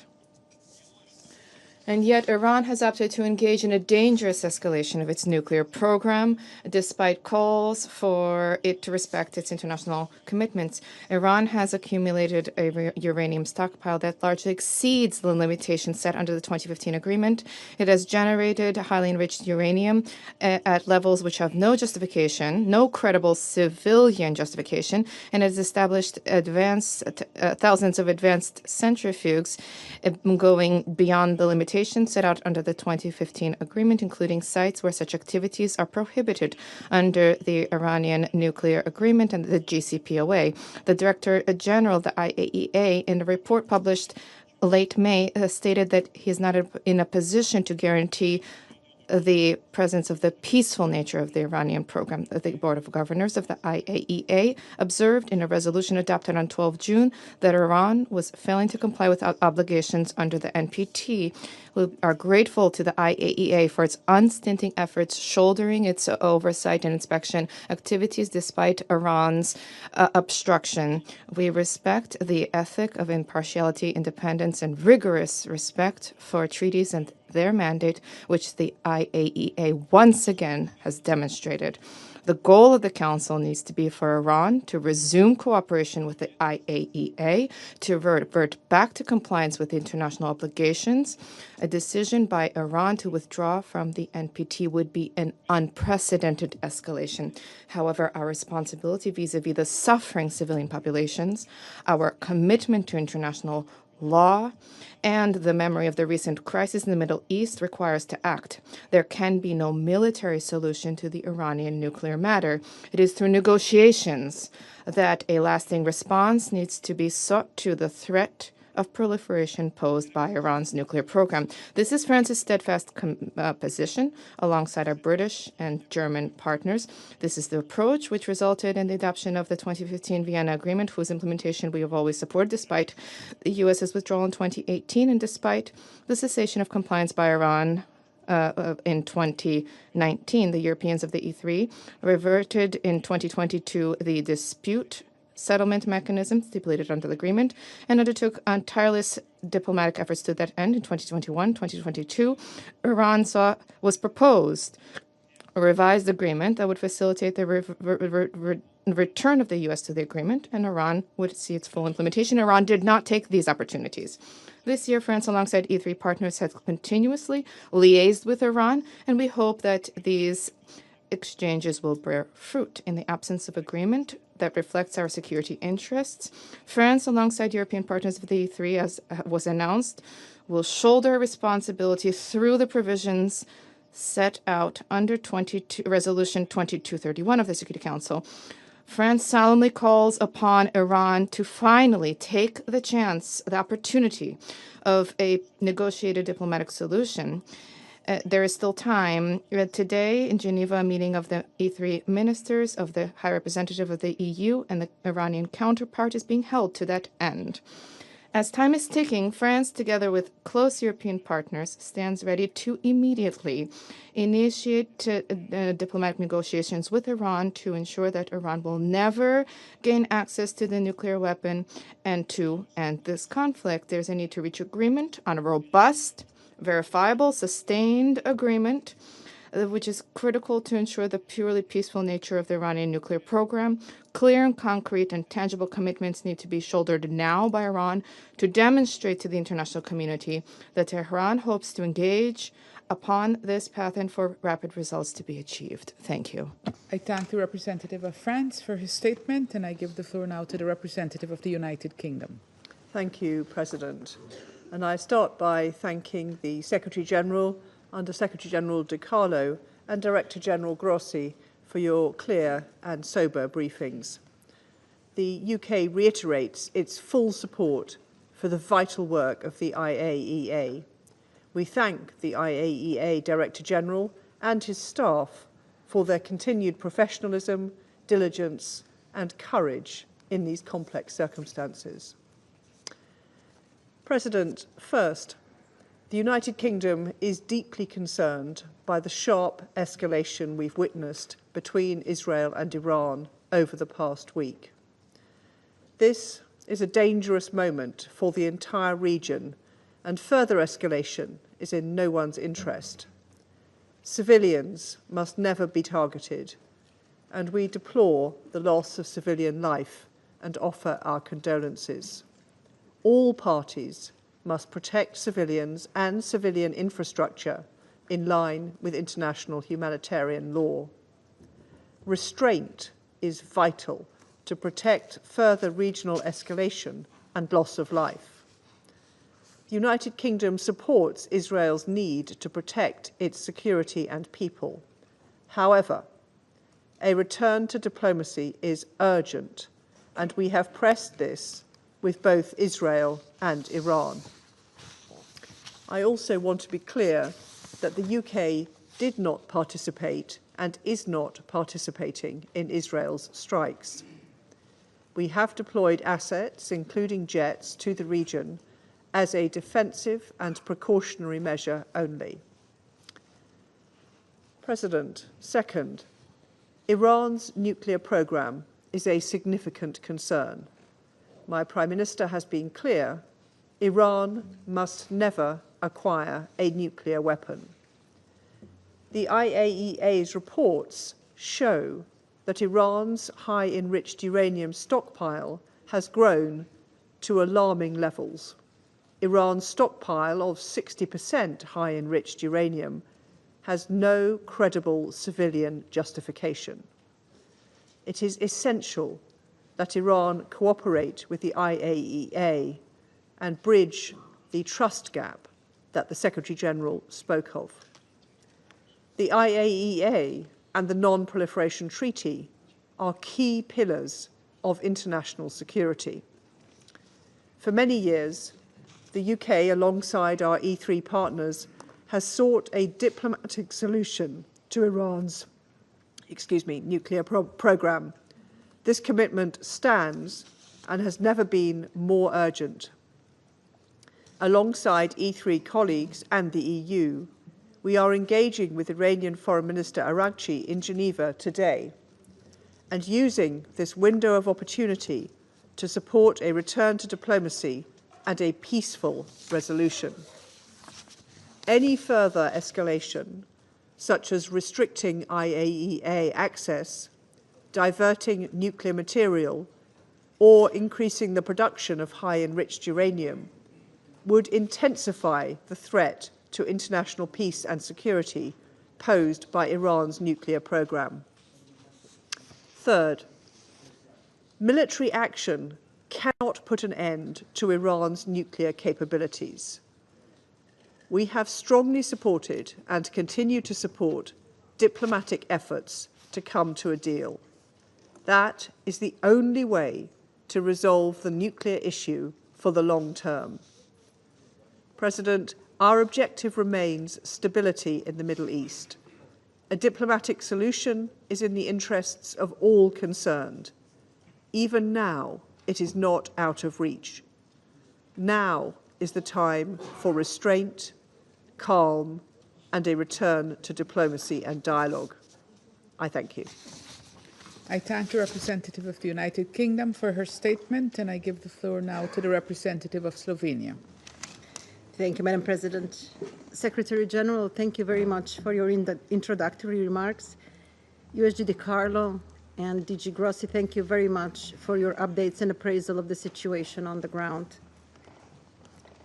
Madam President, as we heard from the briefers, the situation continues to deteriorate rapidly and risks pushing the region toward the point of no return. We are deeply concerned with the Israeli strikes on Iran, as well as with Iran's retaliatory strikes on Israel. Slovenia condemns its military escalation and the unnecessary loss of civilian lives. We call on both sides to respect the UN Charter and international law, including international humanitarian law. We echo the Secretary General's urgent appeal to avoid the internationalization of the conflict. Slovenia calls on both sides to immediately de-escalate and agree to full and unconditional ceasefire. Madam President, Slovenia remains concerned about the size and unclear nature of Iran's nuclear program. These concerns are aggravated by the fact that the International Atomic Energy Agency, after many years, still cannot confirm or deny the exclusively peaceful nature of Iran's nuclear program. However, no amount of precision strikes will make these concerns go away. We have no tolerance for proliferation of nuclear weapons, either for attacks against civilian nuclear infrastructure, whether it happens in Eastern Europe, the Middle East, or anywhere else. Madam President, issues pertaining to Iran's nuclear program have always required a tailored diplomatic solution. JCPOA was a necessity, and when it expires, it will need to be replaced. With this in mind, we urge all parties to prioritize diplomacy and remain committed to a political process. We welcome the talks between the E3 and Iran taking place today in Geneva. These represent a much-needed stabilizing factor. To conclude, Madam President, the death and destruction in both Israel and Iran in recent days are raising the stakes, escalating the fighting and inflaming rhetoric in a region that has already endured more than its share of suffering. Our thoughts remain with civilians under siege in Gaza and the hostages who need to be released immediately and unconditionally. In such a volatile situation, it takes courage to de-escalate and commit to peace. I appeal to both sides to show that courage, to spare their own civilians and the Middle East as a whole from further bloodshed and destruction. I thank you, Madam President. I thank the representative of Slovenia for her statement, and I give the floor to the representative of Greece. Thank you, Madam President. Let me start by thanking the Secretary General for his very important remarks. I also like to thank Under Secretary General Mr. Carlo and Director General Mr. Grossi for the informative and timely briefings. Madam President, since last Friday's emergency meeting, there has been a significant deterioration of the situation in the Middle East. Once a dreaded possibility, military escalation is now a reality. In this dangerous moment, allow me to make the following 3 points. First, we reiterate our call for immediate de-escalation and utmost restraint so as to end the vicious cycle of military action and violence. The international community must be urgently engaged in order to provide the necessary security assurances and a sustainable diplomatic endgame so as to avoid a regional or, worse still, a global conflagration. We fully support the Secretary General's appeal to all to avoid any further widening of the conflict, and we stress our commitment to regional security and stability, as well as support to any diplomatic initiative that will lead to a sustainable ceasefire. Second, Greece has repeatedly expressed, and does so again, its strong concern over the Iranian nuclear program. It is imperative to preserve the global non-proliferation regime as enshrined in the NPT, and Iran must comply with its legally binding safeguard obligations and can never be allowed to acquire a nuclear weapon. Third and last, Greece has consistently supported Israel's right to protect itself. We also echo the Secretary General's condemnation of the tragic and unnecessary loss of lives and injuries to civilians and damage to homes and critical civilian infrastructure. A week into yet another conflict, it's now more important than ever to ensure that civilians do not keep finding themselves in the crossfire, especially given the nuclear aspect of the evolving crisis. We recall the obligation of UN member states to act in accordance with the Charter and international law. We consider of absolute priority the respect of international law and international humanitarian law. It is essential to uphold the UN Charter as regards the use of force, as well as the integrity of the global non-proliferation regime. Madam President, in closing, allow me to reiterate that de-escalation and a full and immediate ceasefire are now urgently needed as a first step towards a sustainable peace. The international community and countries with influence must step in and offer a diplomatic way out to both parties. We are looking forward to a positive outcome of the meeting taking place today in Geneva between the foreign ministers of the E3, United Kingdom, France, Germany, the High Representative of the European Union, and the Foreign Minister of Iran. The stakes are simply too high for regional world security, and failure is not an option. I thank you. I thank the representative of Greece for his statement, and I give the floor now to the representative of Somalia. Madam President, thank you for your timely leadership in convening this meeting. We appreciate the remarks of the Secretary General and briefings provided by USG Di Carlo and Director General Grossi on the rapidly evolving situation in the Middle East. The situation arising from reported Israeli airstrikes against the Islamic Republic of Iran on 13 June 2025 and Iran's subsequent response is a matter of great concern. These actions represent a perilous escalation that threatens to engulf the entire region in an uncontrollable cycle of violence, suffering, and pain. We strongly condemn any acts of aggression that violate the sovereignty and territorial integrity of member states. Such actions are in clear contravention of the fundamental principles enshrined in the Charter of the United Nations, particularly Article 2 and Paragraph 4, which unequivocally prohibit the threat or use of force against the territorial integrity or political independence of any state. We believe that all member states share a responsibility to act in accordance with these commitments. We emphasize the necessity of respecting the sovereignty and territorial integrity of all states, adhering to the principles of good neighborliness and settling disputes through peaceful means. Madam President, Somalia urges all parties to work towards de-escalation, to achieve a comprehensive ceasefire, and to restore calm and hope. Our delegation expresses deep concern about this dangerous escalation, which threatens grave consequences for regional peace and stability.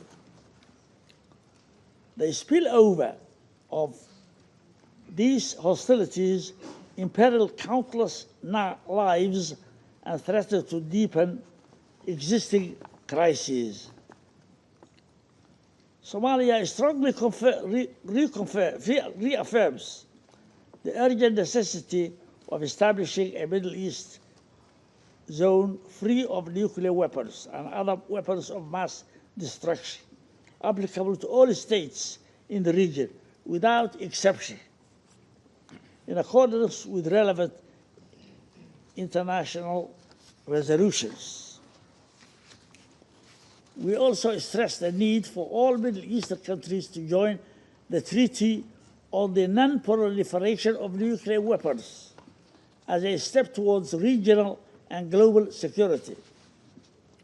We emphasize the paramount importance of protecting civilians and civilian infrastructure, as well as refraining from targeting nuclear facilities that are under International Atomic Energy Agency safeguards in line with Security Council resolutions or decisions.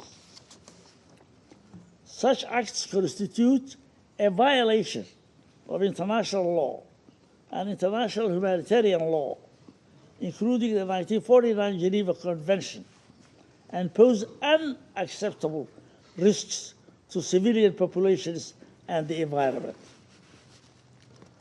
At this critical stage, Somalia calls for a swift return to the path of negotiations as the only viable means to reach a sustainable agreement regarding the Iranian nuclear program.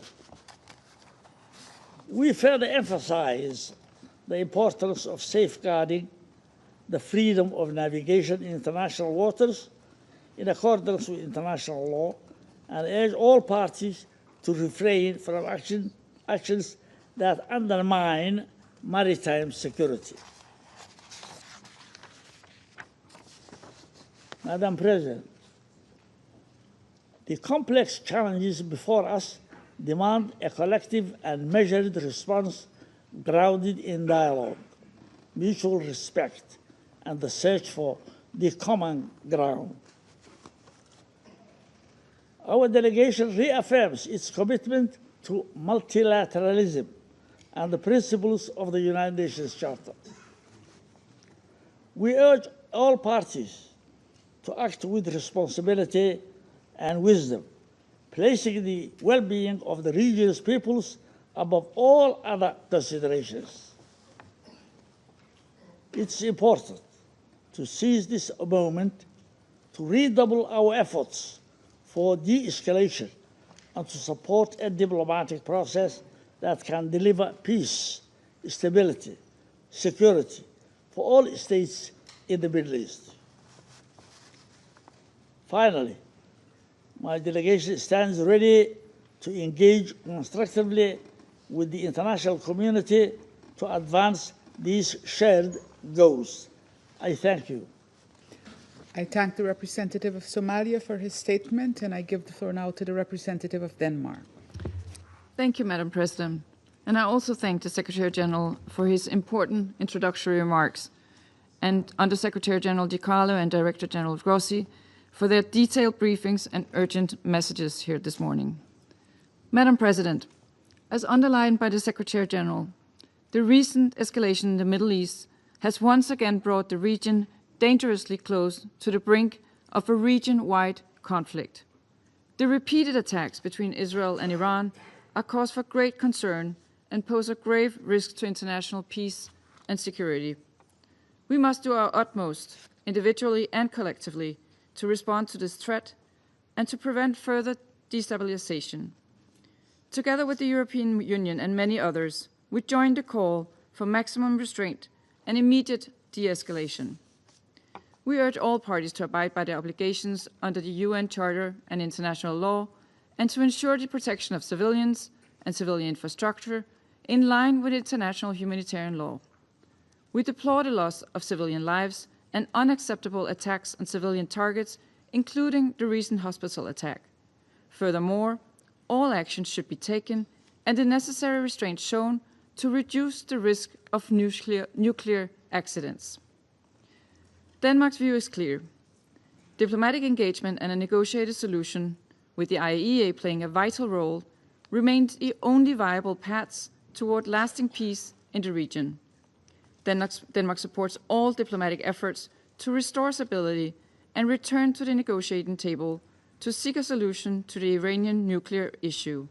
And we welcome the E3 foreign ministers and the EU's meeting with the foreign minister of Iran in Geneva today. Madam President, we have been clear that Iran must never be allowed to acquire a nuclear weapon. Denmark has repeatedly expressed our concern about Iran's escalating nuclear trajectory. The fact that the IAEA is unable to provide assurances that the Iranian nuclear program is exclusively peaceful is deeply disturbing. We are further alarmed that Iran is non-compliant with the legally binding nuclear safeguards obligations as recently determined by the IAEA Board of Governors. There is no plausible civilian reason for Iran's production and stockpiling of highly enriched uranium. We strongly urge Iran to cooperate with the IAEA on the outstanding safeguard issues and to return to the negotiating table to secure an agreement with the international community which ensures that Iran's nuclear activities are exclusively peaceful, an agreement which upholds the global non-proliferation norms and which fosters lasting stability in the Middle East and beyond. Madam President, in closing, let me reaffirm Denmark's urgent call for de-escalation, for all sides to refrain from steps that could lead to serious regional consequences. In the face of mounting civilian suffering and at the risk of a spark that ignites a wider conflict, this is imperative. I thank you. I thank the representative of Denmark for her statement. I shall now make a statement in my capacity as representative of Guyana. I thank you, Secretary General, for your remarks and for your untiring efforts at peace. I also thank Under Secretary General Di Carlo and Director General Grossi for the very important updates provided. Colleagues, the recent escalation between Israel and Iran poses an immediate threat to the security and stability of an already volatile region. The effects of this conflict could extend far beyond its immediate borders, exacerbated by the non-compliance with international law. Sadly, regional and international peace and security are now both under threat.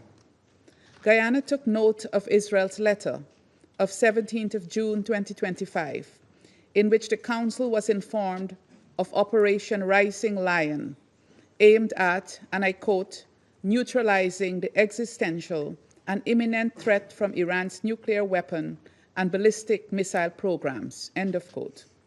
We also took note of Iran's letter of 18th June 2025, in which it, and I quote, reserves its right to self-defense, to protect its sovereignty, territorial integrity, the Iranian people, and its vital national interests, end of quote.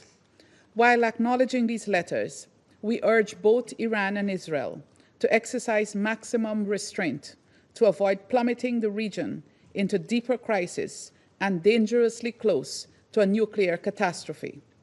We also urge both parties to adhere to their obligations under international law, the UN Charter, and the relevant Security Council resolutions. We emphasize that a state's right to self-defense does not absolve them of their responsibilities and obligations under international law, including human rights and humanitarian law. Colleagues, the Middle East has long endured a fragile stability, constantly threatened by geopolitical tensions and unresolved conflicts. As the war in Gaza continues, this new escalation threatens to shatter the delicate balance, igniting a wider regional conflagration with unimaginable consequences. It risks drawing in more actors, further entrenching cycles of violence, and making a peaceful resolution increasingly elusive. Like the Secretary General, Guyana firmly believes that dialogue, diplomacy, and adherence to international law are the only pathways to sustainable peace in the region. We call on all parties to immediately cease hostilities, de-escalate tensions, and return to the path of diplomacy. The root causes of this escalation must be addressed with urgency, and the parties must work towards a comprehensive and lasting political solution that respects the sovereignty and territorial integrity of all states in the region. Colleagues, Guyana is also concerned about the possible humanitarian consequences and reiterates its call for all parties to respect international humanitarian law, particularly the principles of distinction, proportionality, and precaution, and to ensure the protection of civilians and civilian infrastructure. Media reports indicate that over 200 persons have already been killed in Iran and at least 24 in Israel as a result of the escalation. It is important to ensure that more civilian lives are not lost. Finally, Guyana takes positive note of the meeting in Geneva today with the E3, UK, France, Germany, the EU, and Iran. We also reaffirm our commitment to supporting any Security Council measure aimed at preserving international peace and security. I thank you. I resume my function as President of the Security Council. And I now give the floor to the representative of the Islamic Republic of Iran. Thank you. In the name of God, the compassionate, the merciful, we express our sincere appreciation to you, Madam President, for convening this urgent meeting at our request. We welcome the presence of the Secretary General and in this meeting, and thanks for his introductory remarks. We also extend our gratitude to Under-Secretary General Ms. DiCarlo for her valuable briefing. We thank Algeria, Pakistan, China, and the Russian Federation for supporting this meeting and for their clear condemnation of Israeli brutal attacks. Madam President, on 13 June, Israel launched a large-scale, unprovoked military attack against the Islamic Republic of Iran. Civilian cities, including Tehran, Isfahan, Shiraz, Tabriz, and Kermanshah, were deliberately targeted. The strikes were planned and systematic, killing senior military officials, scientists, professors, students, doctors, artists, athletes, rescuers, and ordinary civilians, including women, children, and infants. Many died in their sleep. These children killed in their bed.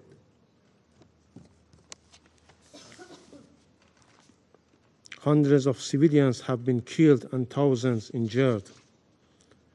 The aggression continues. On 16 June, Israel attacked Hakim Children's Hospital in Tehran, Farabi Rehabilitation Hospital in Kermanshah, and Iranian Red Crescent Society building and medical ambulances. These are only a few instances of the brutality and gross violation of international humanitarian law by Israeli regime. At least 2 pregnant women and their unborn children were killed. On the same day, Israel struck the national broadcaster IRIB during a live broadcast, killing journalists and humanitarian workers.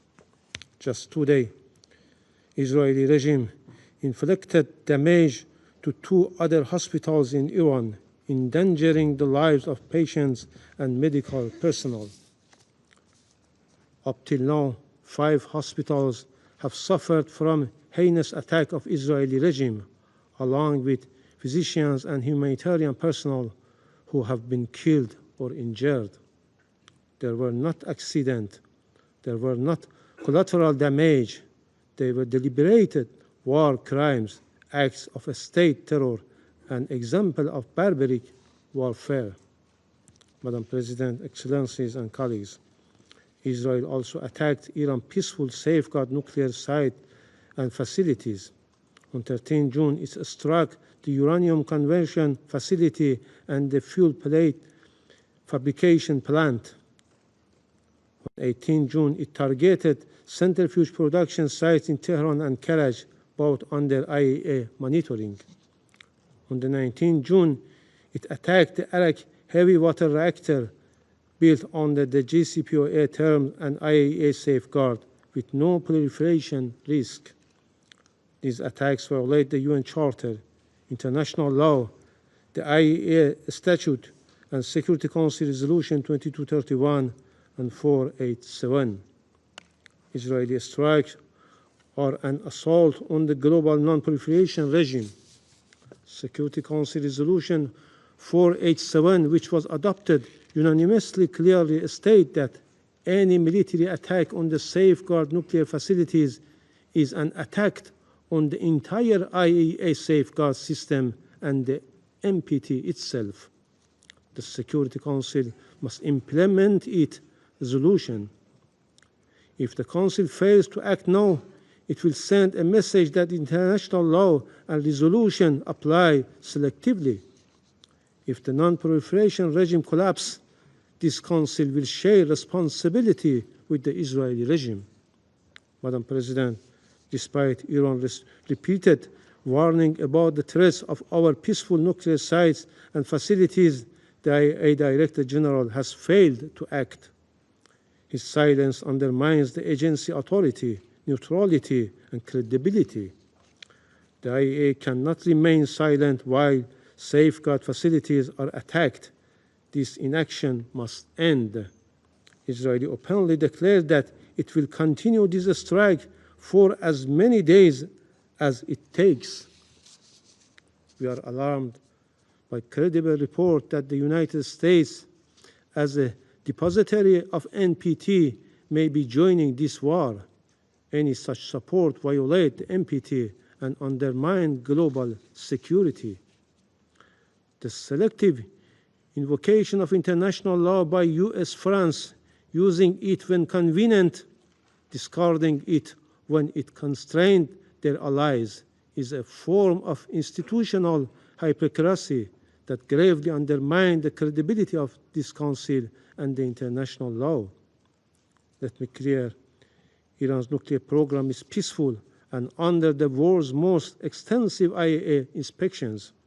Iran has long advocated for a nuclear weapon-free zone in the Middle East. Israel is the only possessor of undeclared nuclear weapon in the region. It refused to accede to the NPT and block regional disarmament efforts. Madam President, Israel's aggression violates the UN Charter. It breached the basic principle of prohibition of the use of force. It violates Iran's sovereignty and territorial integrity. It violates international human rights law and targets innocent civilians and threatens the right of life and security of our people. This regime committed war crimes, crimes against humanity, and state terrorism. It attacks on safeguard nuclear facilities, set a dangerous precedent for global security. Madam President, the already dire situation has been exacerbated by mounting and irrefutable evidence of direct involvement by the United States in this illegal war of aggression. The US has publicly threatened to strike Iran's safeguard nuclear facilities. Such acts constitute a flagrant violation of Article 2, Paragraph 4 of the UN Charter and a breach of the sovereign equality of states.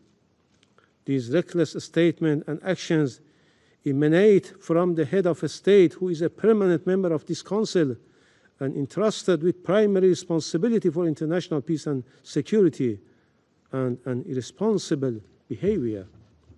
Madam President, Iran has exercised its inherent right to self-defense under Article 51 of the UN Charter.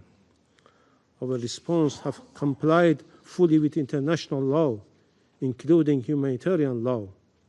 We have taken all necessary precautions to protect civilians. Iran will continue to exercise this right as long as the Security Council fails to discharge its primary responsibility under the Charter and until the Israeli aggression is fully and unequivocally terminated. The Security Council must act now. We reiterate our call on the Security Council to determine the Israeli illegal use of force and armed attacks against Iran are a breach of peace and act of aggression. Adopt binding and enforcement measures under Chapter 7 to halt the aggression and prevent its recurrence. Condemn clearly the violation of Iran's sovereignty and targeting of our safeguard nuclear facilities. Address the risk of wider regional war, especially the unlawful involvement of a third country. Madam President, the lies and fabrication used by representatives of Israeli regime and its Western allies don't work anymore to whitewash and justify its horrendous crimes. International law is clear. There is no right for Israel to commit this act of aggression, no right to attack and target civilian infrastructure or safeguard nuclear facilities, no legal or moral cover for war crimes. The so-called preemptive attack and existential threat claims used by this terrorist regime and its allies to justify aggression have no basis in international law, and to conduct acts of aggression, kill innocent people, and violate the territorial integrity of states. These are false excuses for Israeli aggression. Iran has never initiated any war, while Israel as an occupying and terrorist regime has a long and dark history of illegal use of force, violation of all legal international norms, assassination, and nuclear secrecy that destabilized the entire region. The selective use of international law by certain members of this Council exposed dangerous double standards that endanger international peace and security and undermine the credibility of this body. Without the support and protection of certain Western states, especially the United States, Israel could not have been able to commit this aggression with such impunity. This complicity must be recorded by history. Finally, Madam President, Council's failure to act at this critical juncture would constitute a profound abdication of the Council's responsibilities and a grave betrayal of fundamental principles of the United Nations.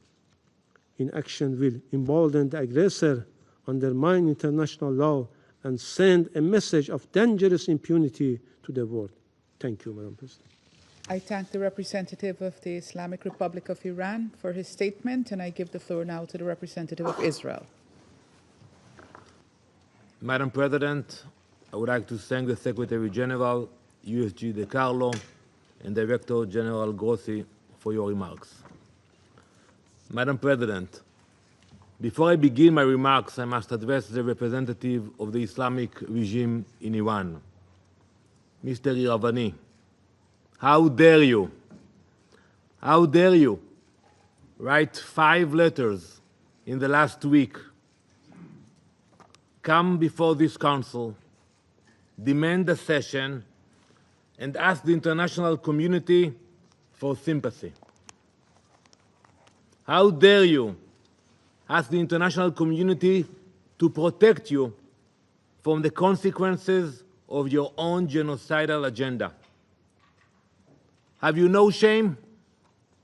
For years, your supreme leader, Ayatollah Khamenei, has publicly and repeatedly called for the destruction of Israel and the United States. In May 2024, he declared, and I quote, "The divine promise to eliminate the Zionist entity will be fulfilled." In May 2025, he said, and I quote, "The Zionist regime that is a lethal, dangerous, cancerous tumor should certainly be eradicated, and it will be." These statements are your regime's policies. Your government has attempted the assassination of Prime Minister Netanyahu. It attempted the assassination of President Trump. Your operatives have plotted to attack Jewish communities and kill Israeli civilians across the world. Now, with innocent blood still dripping from your hands, you come here asking for sympathy. You demand protection from this Council while plotting the extermination of my people. It's enough. Enough with the performances. Enough with the theater. How can this Council allow the representative of a regime that funds, arms, and orchestrates terror across the world to come here and play victim? It's like a wolf complaining when the shepherd fights back to protect his flock. So innocent. Mr. Iravani, please clarify to us. Do you support the destruction of Israel, a UN member state? Do you support the assassination of our elected leaders? If you do not, say so. We are all here, waiting.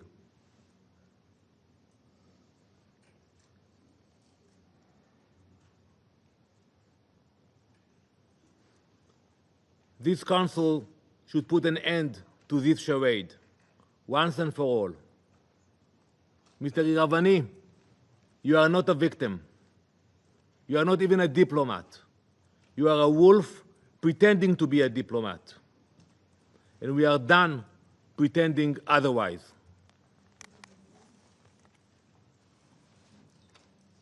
Madam President, on Wednesday night, Iran launched a ballistic missile directly at a hospital. And by the way, I listened to your word. You mentioned that we attacked hospitals.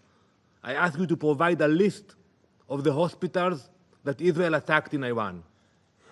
We know what we are doing.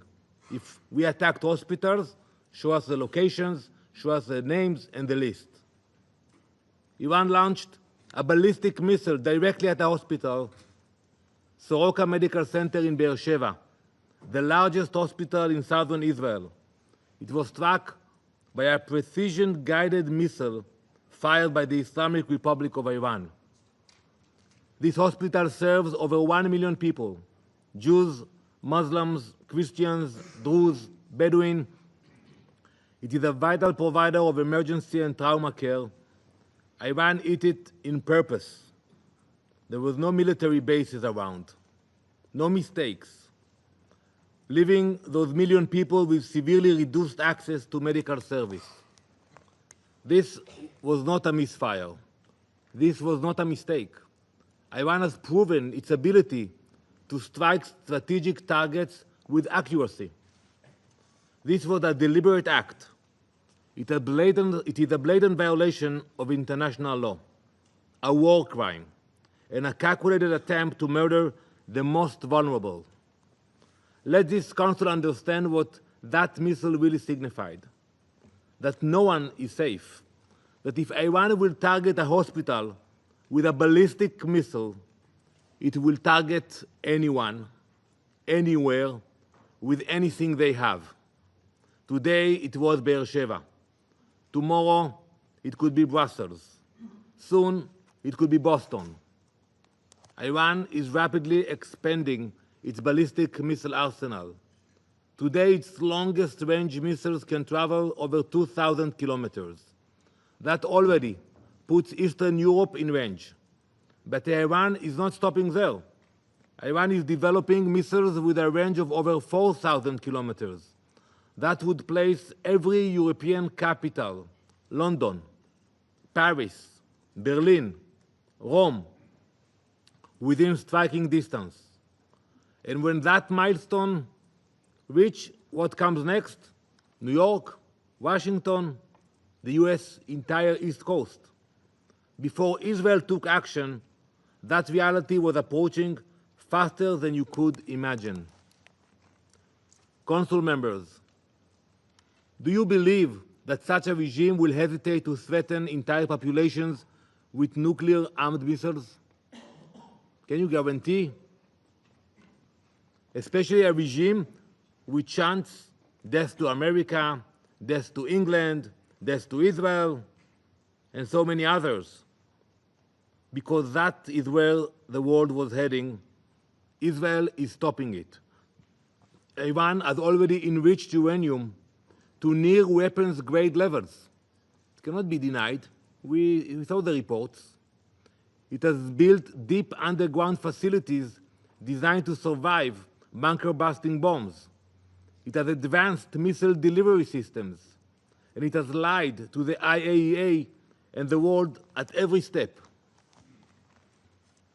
There must finally be an acknowledgement that there is no greater threat to international peace and security than a nuclear Iran. The Soroka strike of our hospital should end any illusion that this threat is theoretical. Iran is not just building the capability, it is using it. We will never allow those capabilities to go nuclear. While the Ayatollah shout death to America and death to Israel, many on this council dismiss those threats. While Iranian missiles fly, the UN urges restraint and de-escalation while ignoring Iran's nuclear ambitions altogether. That weakness, that detachment from reality, that hypocrisy is what allowed Iran to get as far in its nuclear program as it did. It is what allowed Iran to sow chaos across the world. And let's analyze it for a minute. The Iranian regime has exported thousands of drones which have killed many civilians. It has harmed Hezbollah in Lebanon, Hamas in Gaza, the Houthis in Yemen, Shiite militias in Iraq, extremist groups in Syria and Africa, and criminal networks in Latin America and Europe. It's a war machine, stretched all around the world. Its reach is not limited by borders, its hatred is not limited by reason, and its ambition is not limited by geography. We have already seen the consequences. Terror attacks in Argentina, Iranian agents uncovered in European capitals, proxy missile strikes on Gulf states. This is Iran's vision for the world, and it's happening in real time. Right now, Israel is the focus point for that murderous vision. Just yesterday, Iran launched another ballistic missile, this time carrying cluster munitions at a densely populated civilian area in central Israel. Cluster munitions are designed to spread multiple explosions over a wide area. It deliberately fired these munitions at civilians. Iran's intentions could not be clearer. Bloody murder. 29 civilians have been killed and almost 900 wounded by Iranian missiles. The only reason the number isn't higher is because of Israel's advanced defensive capabilities. So yes, Israel acted because we understand the cost of waiting. We will not wait for another threat, whether that is rockets, missiles, terrorists, or an atomic bomb. Israel acted as a last resort. This was the final window of opportunity to prevent Iran from acquiring nuclear weapons, and it came only after diplomacy had been exhausted. Israel cannot and will not accept this situation. Operation Rising Lion was launched to neutralize an imminent and existential threat, and we are doing so in full compliance with international law. Israel is strictly following the law of armed conflict, including the rules of distinction, proportionality, and precautions in attacks. That's why I'm waiting for the report about the hospitals. Our strikes are aimed at military objectives based on reliable intelligence. Every measure is taken to minimize harm to civilians. Iran launches indiscriminate barbaric missile attacks. They deliberately target population centers. This is the difference between a democracy acting in defense of its people and a brutal regime targeting civilians. Colleagues, it is Israeli civilians running for shelter now, every day. But something many of you also seem not to understand is that when Israel acts, we are not only defending our people, we are defending yours. As German Chancellor Merz said, and I quote, Israel is doing the world's dirty work. We are the first target, but we will not be the last.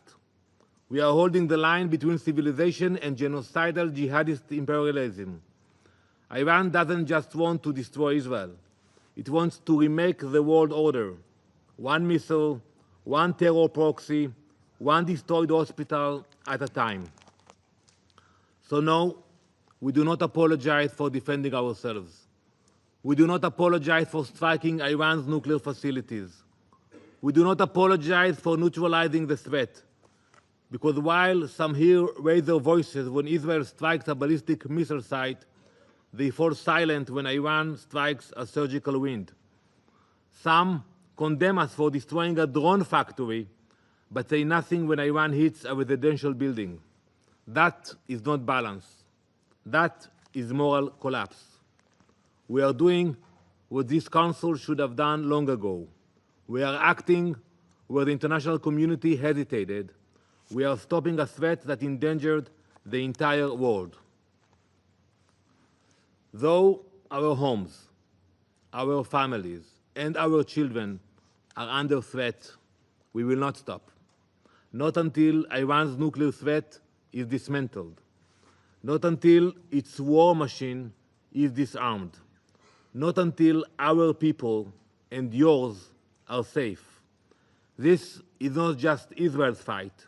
It is the world's fight, and if no one else will fight it, we will.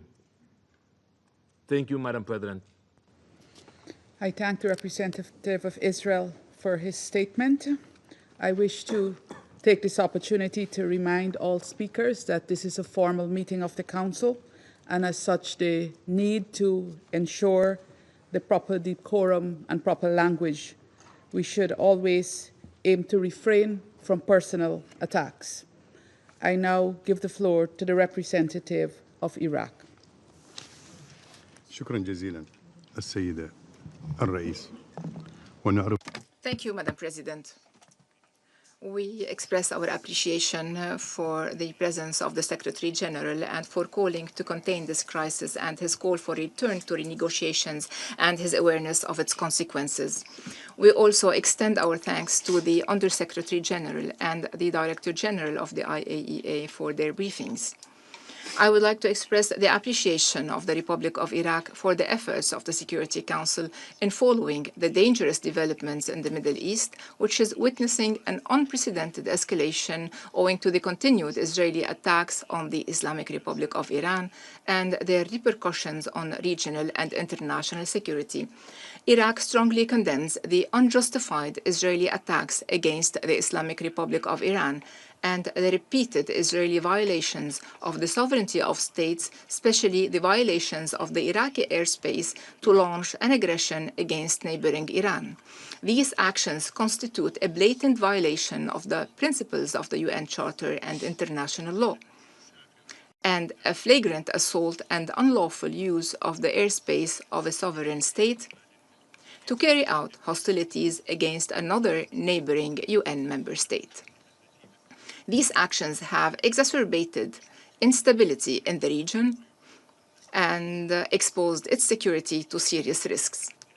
As a result, Iraq was forced to take the precautionary decision to close its airspace, which caused economic losses in the transportation and tourism sectors, in addition to humanitarian damages due to the stranded travelers and airport closures.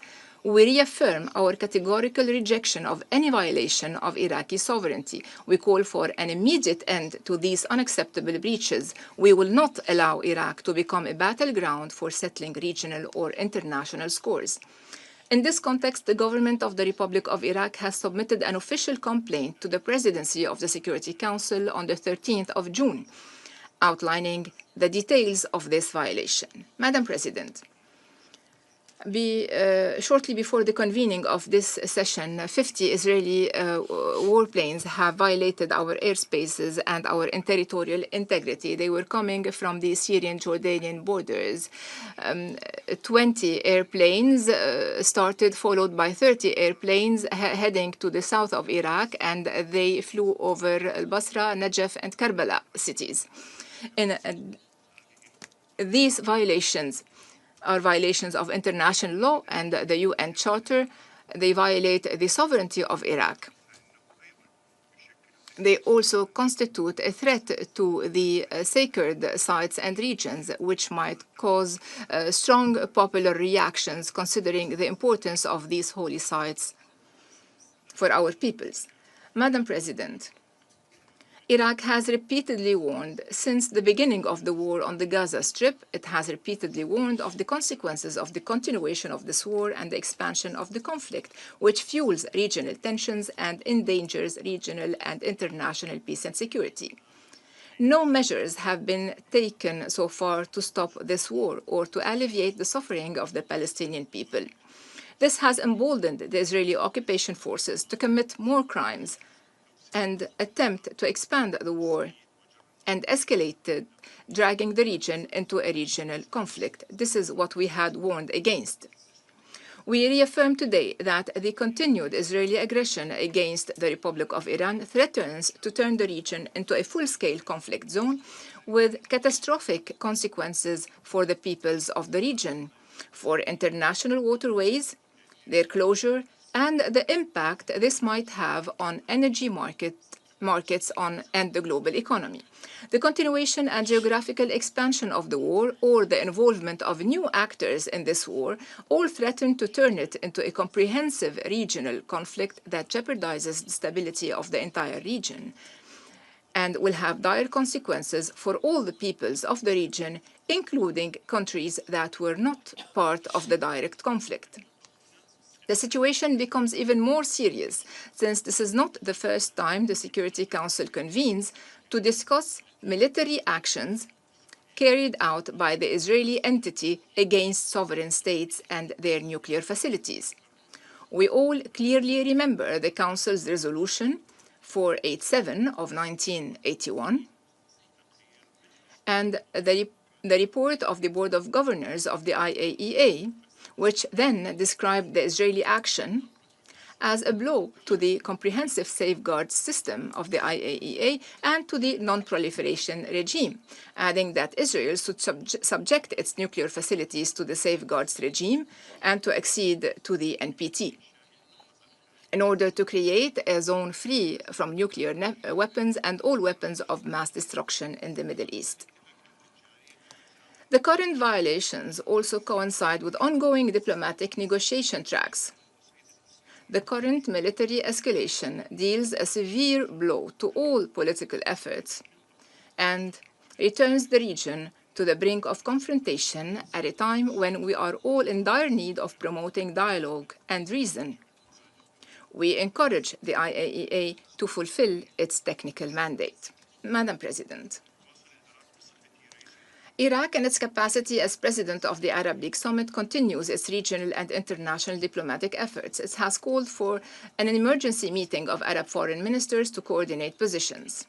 We are also working closely with the Organization of Islamic Cooperation to unify visions and stances to defuse this serious crisis and contain it to save lives and ensure the region does not slide into a devastating full-scale war.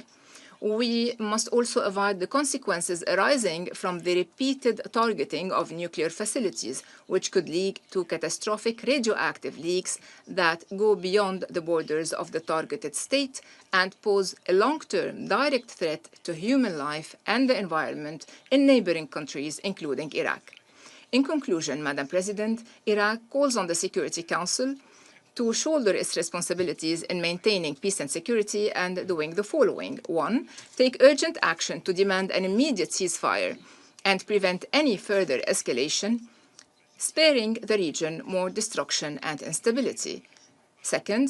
Condemn airspace violations and breaches of sovereignty, especially those affecting Iraq and neighboring countries.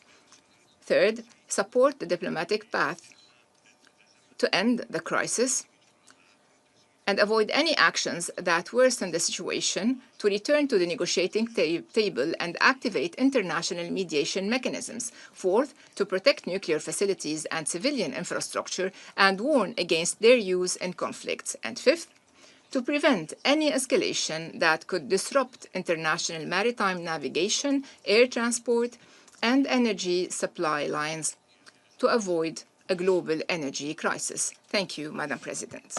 I thank the representative of Iraq for his statement, and I give the floor to the representative of Kuwait.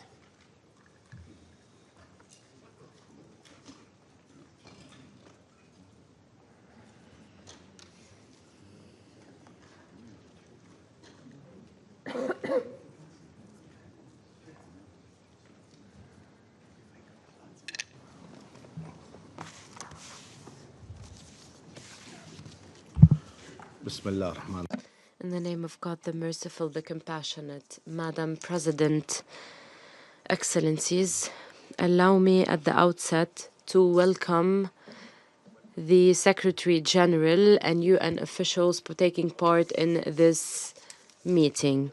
I am speaking at the Council again today on behalf of the Gulf Cooperation Council member states to stress the firm and clear position of our states, namely the United Arab Emirates, the Kingdom of Bahrain, the Kingdom of Saudi Arabia, the State of Qatar, the Sultanate of Oman, and my country, the State of Kuwait, regarding the dangerous developments in our region.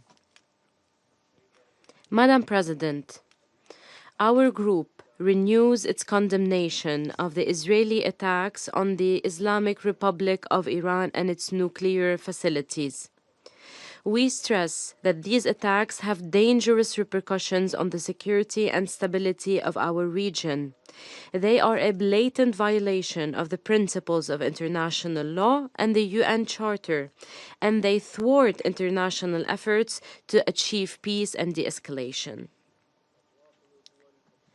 We continue to intensify our diplomatic efforts at the highest levels to stop and avert any escalation, because we believe that diplomacy and dialogue are the only choice and alternative to confrontation and escalation. As we follow the dangerous developments in the region, we stress that a continued deterioration could lead to catastrophic consequences and fuel tensions, which could impede the prospects of a diplomatic solution and peace. In light of this sensitive and delicate situation, which requires us all to stay alert and act with wisdom, we call for the highest levels of restraint and ending hostilities immediately to prevent an expansion of the conflict and return to dialogue and negotiations, because this is the best and only way to overcome the current crisis, ensure sustainable international and regional security and peace. We also call upon the Security Council and the international community to shoulder their responsibilities and ensure an immediate end to this war, to prevent any escalation and push towards the continuation of U.S.-Iranian negotiations on the Iranian nuclear dossier facilitated by the Sultanate of Oman. Madam President, we reaffirm the need to respect the sovereignty of states and abide by the basic principles and norms of the UN Charter and international law, as well as the principles of good neighborliness and non-interference in internal affairs. It is also important to refrain from the use or threat of use of force. We stress the important role of the IAEA in promoting preventive security and preventing the targeting of nuclear facilities, because this poses grave humanitarian and environmental risks and is a threat to the safety and comprehensive safeguards regime. It also violates all international and humanitarian laws.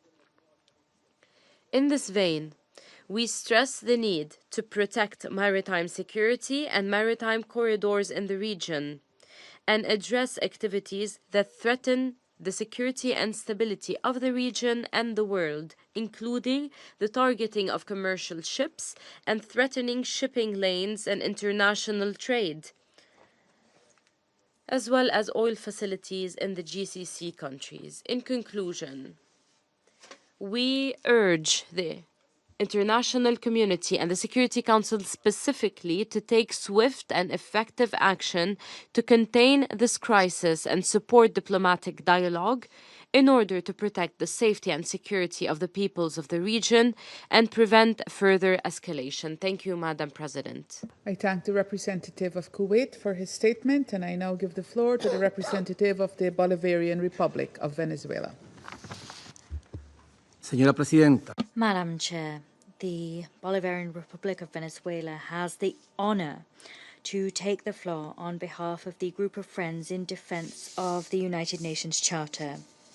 We are cognizant of the crucial mandate entrusted to this organ pursuant to the Charter of the United Nations.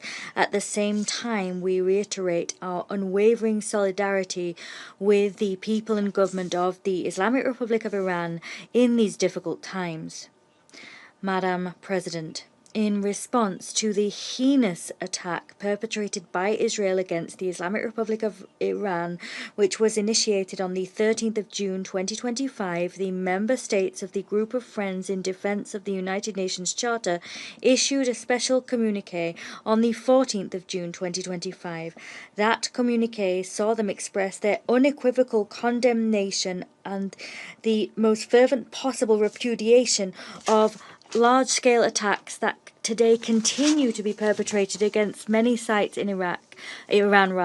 These have produced the deaths of hundreds of civilians, including women, girls, boys, Iranian scientists, university professors, and senior military officials. Some of them were targeted alongside members of their families while they were at home. The member states of the Group of Friends in Defense of the UN Charter fervently condemn Israel's deliberate attacks against civilians and areas populated by civilians in which millions of people reside.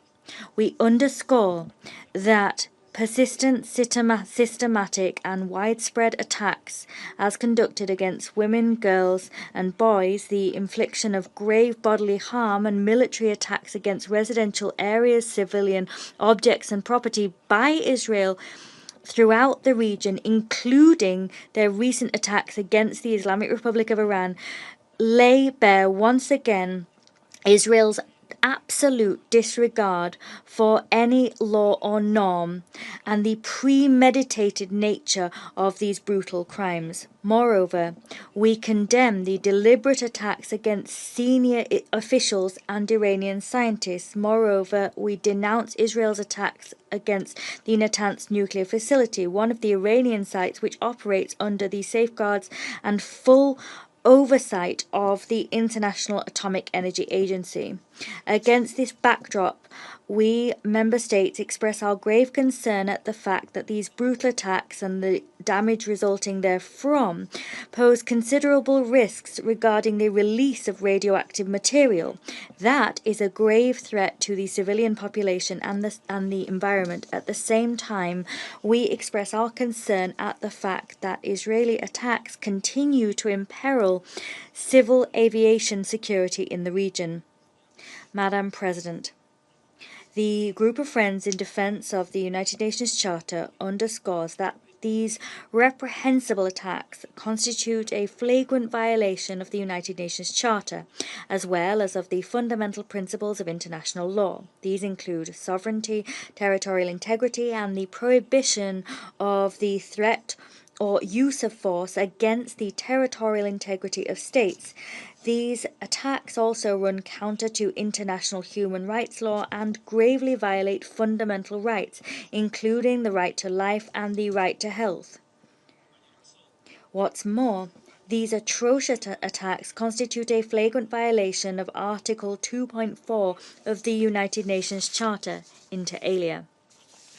Against this backdrop, we warn against the acquiescence and neglect of the United Nations and the international community in terms of failing to deal with the persistent brutal attacks of Israel in the region. We recall that a lack of action and a lack of measures against such grave violations on Israel's part will erode the rule of law internationally and will undermine the credibility of the multilateral system. At the same time, such inaction would normalize the perpetration of new atrocity crimes.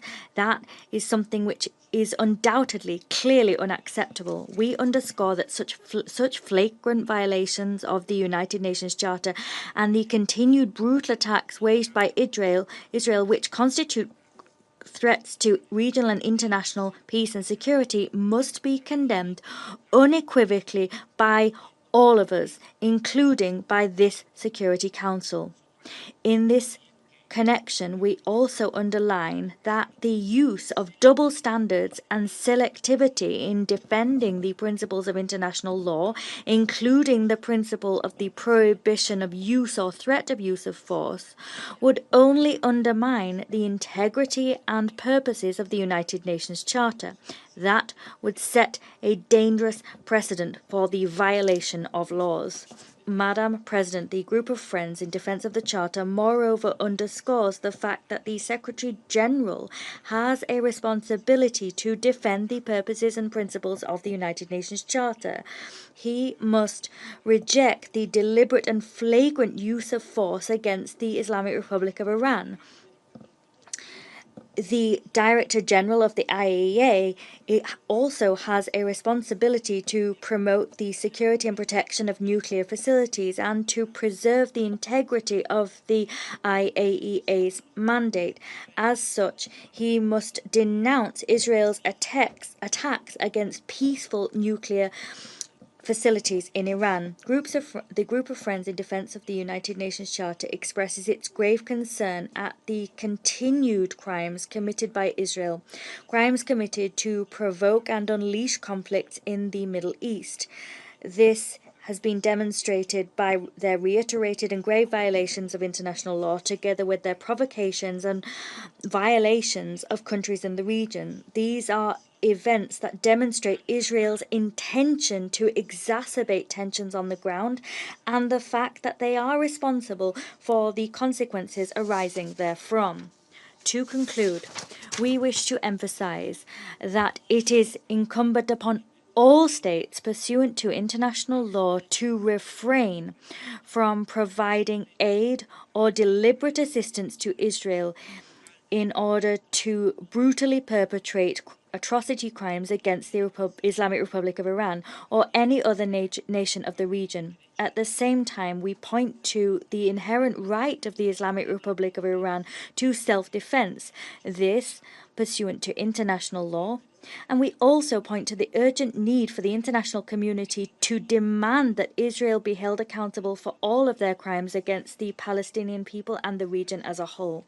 Thank you, Madam President. Thank the representative of the Bolivarian Republic of Venezuela for his statement. And I now give the floor to His Excellency Mr. Stavros Lambrinidis, head of the delegation of the European Union to the United Nations. Thank you, Madam President. I have the honor to speak on behalf of the European Union and its member states.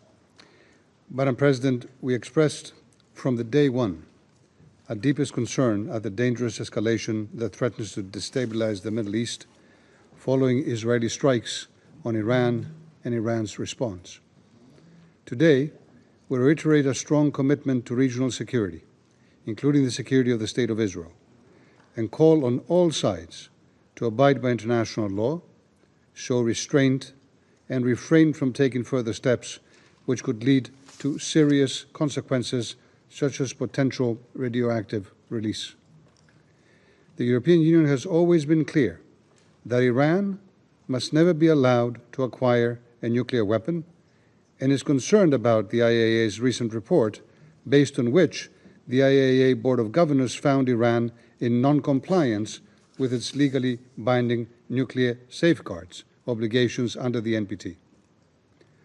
But lasting security is built through diplomacy, not military action. We believe that diplomacy must prevail.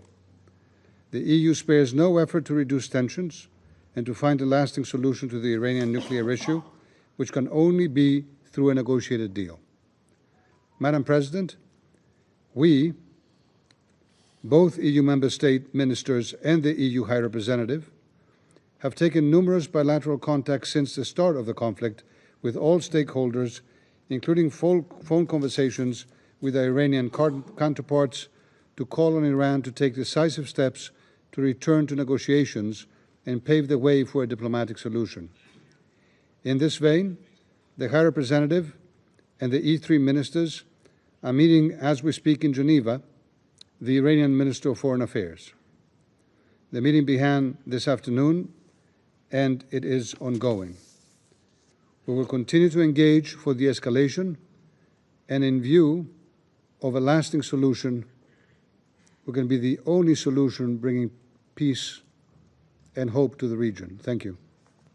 I thank His Excellency Mr. Lambrinidis for the statement, and I now give the floor to the representative of Turkey.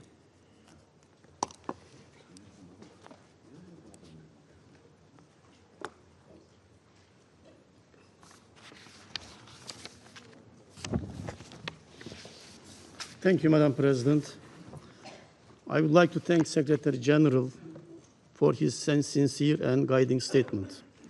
I also thank USG DiCarlo and Director General Grossi for their briefings. Turkey condemns in the strongest terms the recent attacks conducted by Israel against Iran. These strikes constitute a manifest violation of the UN Charter, in particular the fundamental obligation on all member states to refrain from the use of force against the territorial integrity and political independence of any state. We view the rapid escalation now unfolding across the Middle East with profound concern. Hundreds of lives have already been lost, and the risk for further bloodshed is alarming. Moreover, a wider regional collision will aggravate the risk of nuclear or radiological spillover and mass displacement, disrupt global trade and transportation routes, and imperil energy security at a moment of acute volatility. As a neighbor of Iran, Turkey reiterates the imperative of de-escalation, leading to an immediate ceasefire and a return to diplomacy. In that regard, we will fully support the Secretary General's call for maximum restraint and stand ready to assist all efforts aimed at halting the violence. Madam President, Israel's deliberate strikes against safeguarded nuclear facilities in Iran are unprecedented. They contravene international law, the statute of the International Atomic Energy Agency, relevant IAEA resolutions, and a Security Council resolution. These attacks must immediately stop. By targeting such installations, Israel has consciously placed nuclear safety and security at grave risk, with possible radiological dispersion that would endanger human health, biodiversity, and environment far beyond Iran's borders for decades to come. The IAEA's verification activities inside Iran have already been impeded.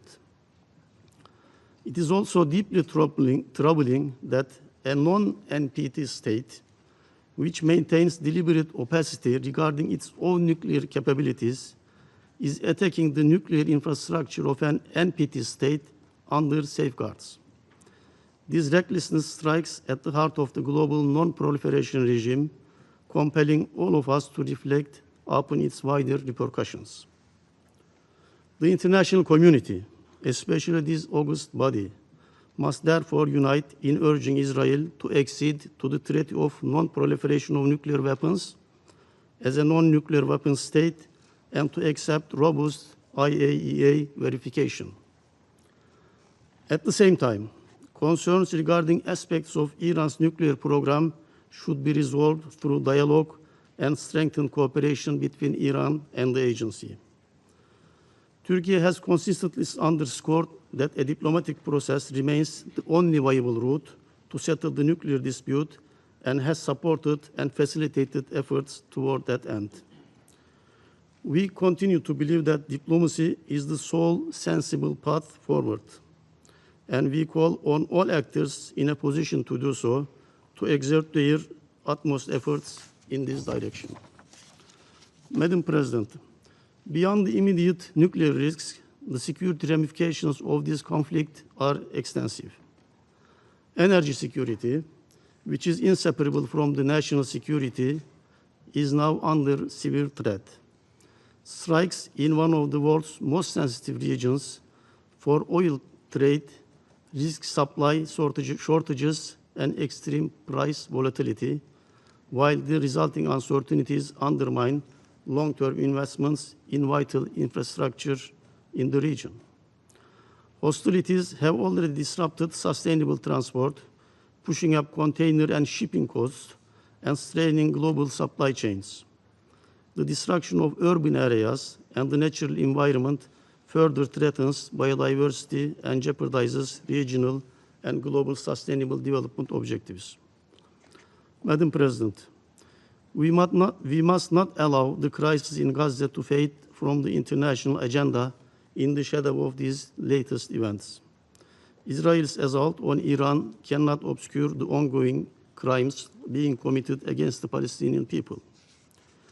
Indeed, Israel's continued occupation of Palestinian territory remains the root cause of many conflicts across the region. A just, lasting, and comprehensive peace is attainable only through the recognition of an independent, sovereign, and contiguous state of Palestine within the 1967 borders, with East Jerusalem as its capital. International community must therefore press with urgency for an immediate cessation of hostilities in Gaza and Iran alike, and redouble efforts to implement the two-state solution. Imposing peace is no longer a mere option. It is an imperative to preserve the credibility of the UN system and to safeguard the international law. Failure to do so will only fuel a vicious cycle of violence and war. Madam President, this Council must act collectively and decisively to prevent further escalation. The risk of wider conflict, forced displacement on a massive scale, and irreversible environmental harm demands our immediate attention. Turkey stands ready to contribute constructively toward any initiative that will de-escalate tension, restore the ceasefire, and relaunch credible, meaningful diplomacy. Let us seize this moment to reaffirm our shared commitment to the UN Charter, to the global non-proliferation regime, and to the principles of peaceful dispute settlement. Only by resolute adherence to these norms can we hope to avert catastrophic consequences for the Middle East, for the international community, and for next generations. Madam President, I touched on the spillover effects and displacement in Iran. Of course, UN staff is not immune from that. To the knowledge of this Council, 45 UN staff has been evacuated to Turkey from Iran. This shows also that this Council must act. Thank you. I thank the representative of Turkey for his statement. There are no more names inscribed on the list of speakers. The meeting is adjourned.